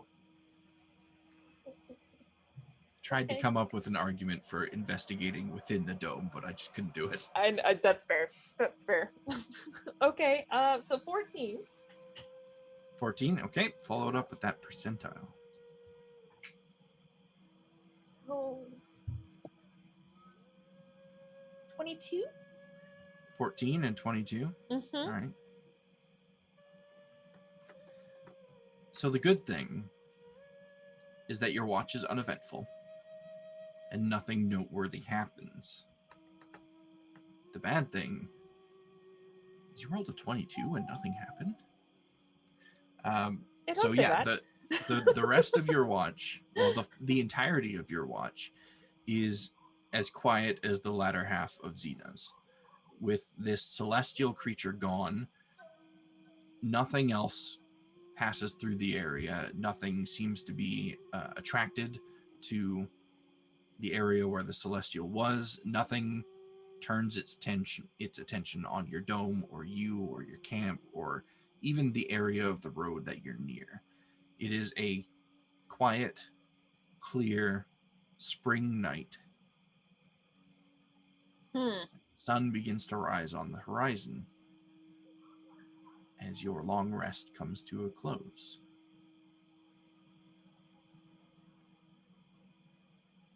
Okay. Well, she doesn't know, but me, the player, is like, oh god, nothing happened. She's gonna wait till everyone wakes up.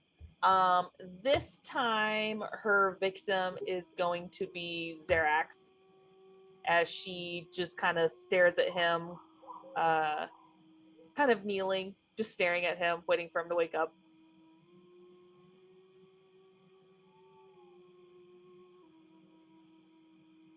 What do you want? You're never gonna believe what happened. Xena sung to the celestial being. It was happy and went away.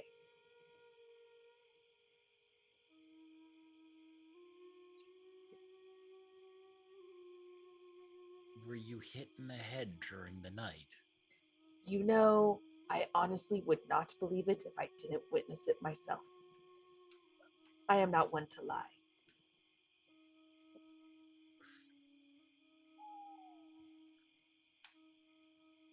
So, How? yeah. Why? I'm concerned. Same. Apparently, I don't know if it had to do with the actual singing itself or the fact that it was a story about a war hero. I'm not entirely certain. All I know is it worked. It was happy. I could see it in its body language. It was happy. And it went away. Satisfied. Well, that's an improvement over what happened with the Minotaur. So, Yes. all right. Yeah. It's very interesting, but I let her know in the future if it were to approach us again to sing to it. It seems to work. Sing to the celestial and it won't kill you. I'll have to remember that. Yeah. Again, don't know if it's because of the song itself and the story or just singing in general, but it's incredibly good to know. All right, get up. I'm hungry. She's going to walk away, sit in her little corner and wait for everyone else to wake up. And within 10-15 minutes, everyone slowly rises, awakens, sees the morning light, realizes that you haven't been accosted in your sleep. Still a brain sensation.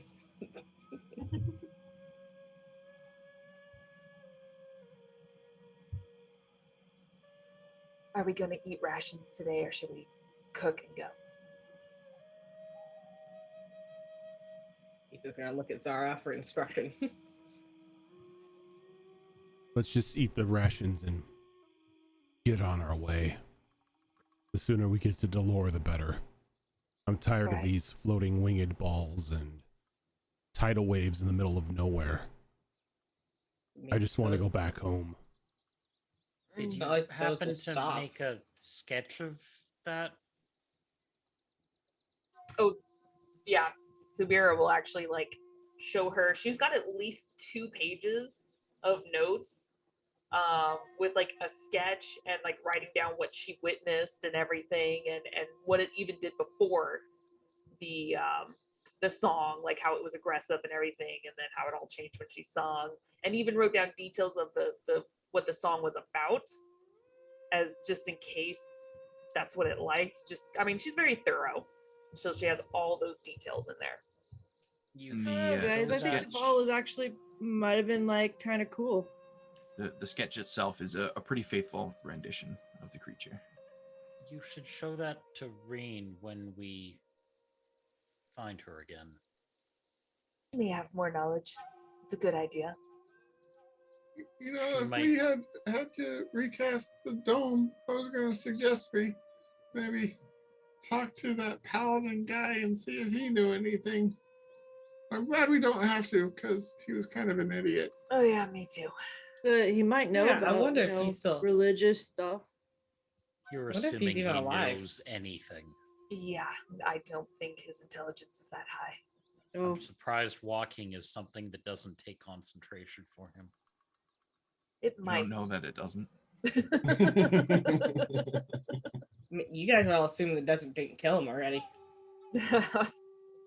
We haven't heard from him. well, if the big ball comes back, I will try Sing to again? sing the song again. Yes. And if that doesn't work, maybe it just wants to spar. I mean, Who knows? Maybe it will be your horse. I actually was give starting to make a song about that. No. How cool don't. would it be? Because it could get me up to where the dragons are if they try to fly away. Oh, Don't it don't could. give her those thoughts. No. I mean, And it'd be a big, basically- bright, shining ball, which would be illuminate you in a sparkly way. Exactly. It's like my whole motif. I Xena- heard that word Oh before. God. it Xena was and like her you too. glorious mount. Oh Yeah. Mhm. no. It's like meant for me.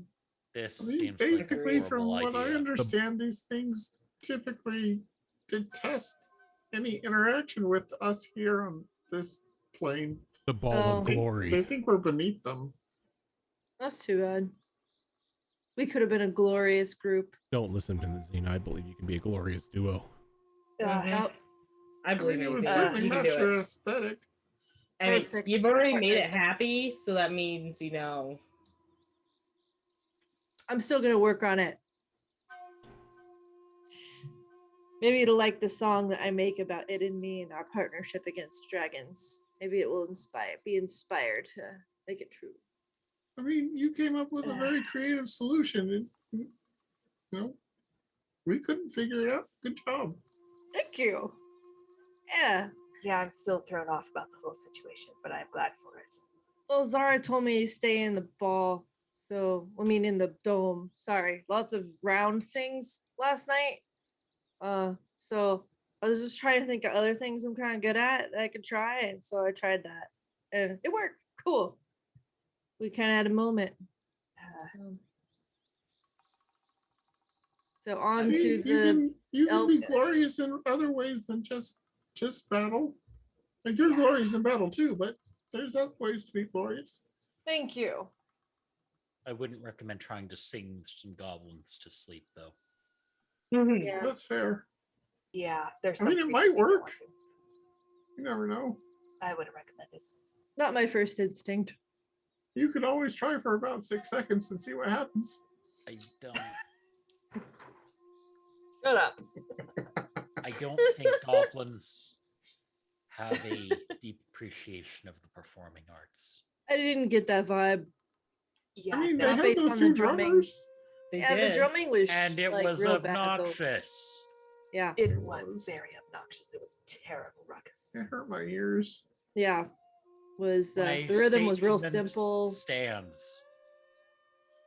Well, I don't know about you, but I'm tired of being in this area. Let's move on as quickly as possible. Double time. Let's do this. All right, lead Indeed. on. So as you guys pack up your camp and dissipate the dome, Xena, you spot something on the ground. What's this? Seems to be caught in some nearby grass. As you approach it, you bend down to pick it up, and you are holding a brilliantly white feather that seems to almost be giving off a faint glow of its own. And when it catches the sunlight just right, the aura of this glow that this feather is giving off seems to have almost like a sparkle to it as well. This is a feather that fell off of this creature, likely when it was thrashing at the dome. And thankfully, the wind did not carry it off in the night. How big is it? Is it like a little feather? It is about 1.5 feet in length. Oh, it's a big feather. Was a big boy. This is awesome. Look, it left me something. This would be capable of leaving a thank you behind, I suppose. It seemed intelligent enough. She's gonna, as they start walking, she takes some leather straps and she grabs some beads that she's had. She's had random jewelry on her for a while. And she breaks off like one of the bracelets and uses some of the beads and basically creates like an adornment on her axe that has the long feather on it, and it has a few like golden beads and in the straps and stuff. So it looks like her axe has a dangly bit. Perfect. It has a I love charm. It has a charm. That's awesome. Of the feather. If you'd like, perhaps maybe when we get back, I know of some concoctions that could help preserve that a little bit better so it doesn't fall apart as easily. Assuming be it's great. like a regular feather. Yeah, it's a little shiny. Might be magic. I don't know. But I like it a lot. It's a simple treatment to keep it preserved in case, well, since it's on your battle axe, I don't want it to get ruined after all that. Thanks. So as you guys set out for the day's travels, you know you are very close to your destination. The road before you continues to be more well-worn and appearing like an actual gravel road now instead of this padded down dirt path. You know you're going to be at Delore within a day. We are going to go ahead and stop right there for now. When we pick up next session, there will just be a single travel roll that you guys need to do, as this is a well-traveled, well-patrolled road in and out of the city. And yet somehow we'll fuck that up. Incoming we will. a 1 and 0 Assuming- 1 roll. Assuming the travel roll doesn't end in a catastrophe, which is very possible with you guys. Xerax is going to do the roll. Nope, I'm not doing the roll. Refuse. Will Absolutely refuse. you will be Eight sessions of reaching combat later. the city very early on in the session, and immediately upon reaching the city, I will go through the epilogue of the adventure. So we're likely going to be finishing this up like right at the beginning of next session.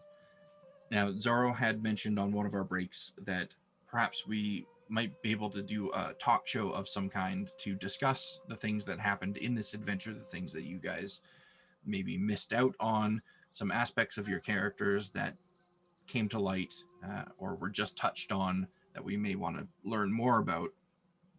And given how we're ending this session, we can probably do that brief talk show in in next week's session as well, since we're going to be ending early. So I would like to thank everybody that stopped by, all of the huge raids that happened during tonight's show. A lot of beefy raids. We are very grateful for that. I do apologize for not interrupting things to say thank you, but there were some intense RP going on, intense situations happening. I didn't want to pull us out of that. So thank you to everybody that stopped by, all the regular viewers, all the new ones. And this is most certainly not the only show that we have on this channel. We will be taking a 1-week break from the Monday game after this concludes.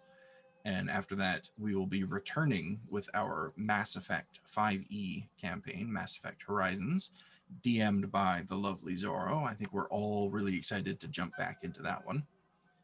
And on Tuesdays, that is tomorrow, we have Destiny Forged, where we are currently embarking on an adventure through a crazy collector's labyrinth.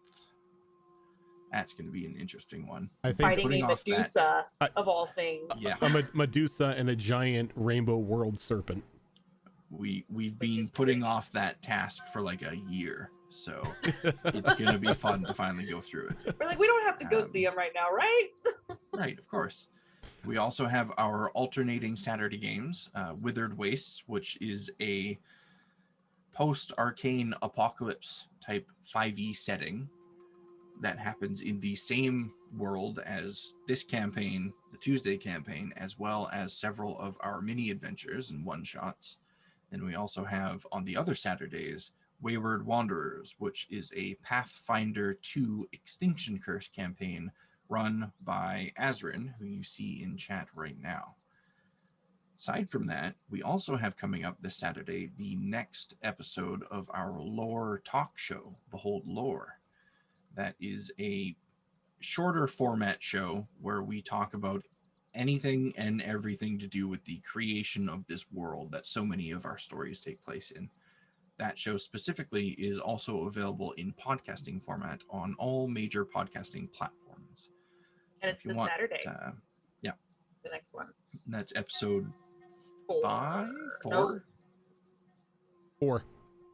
4? Yeah, 4. Are we sure it's 4? Yeah. Okay. Are we totally sure? Yes. Okay.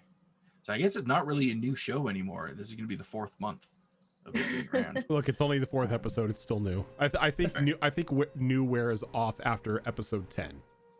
That's fair. So do join us for that. And if you missed any of our shows, we do, of course, have them all uploaded to a YouTube arc. Sorry. Okay, it's episode something. Episode happening on 5. Saturday. This It Tune is in episode 5. this Saturday to find out which episode it is. Just confirmed. And you can find the hub that will take us or take you to all the platforms that we have our content on by just going to beholdrp.com. Thank you, everybody, once again for tuning in. I'm really excited for the epilogue next week. It's always a little bit heartbreaking when an adventure ends, but this one has already been way more than I could have imagined. So I'm excited for the future of your Gnolls. They lived long Have enough. a wonderful night, everyone. We'll hopefully see you all tomorrow.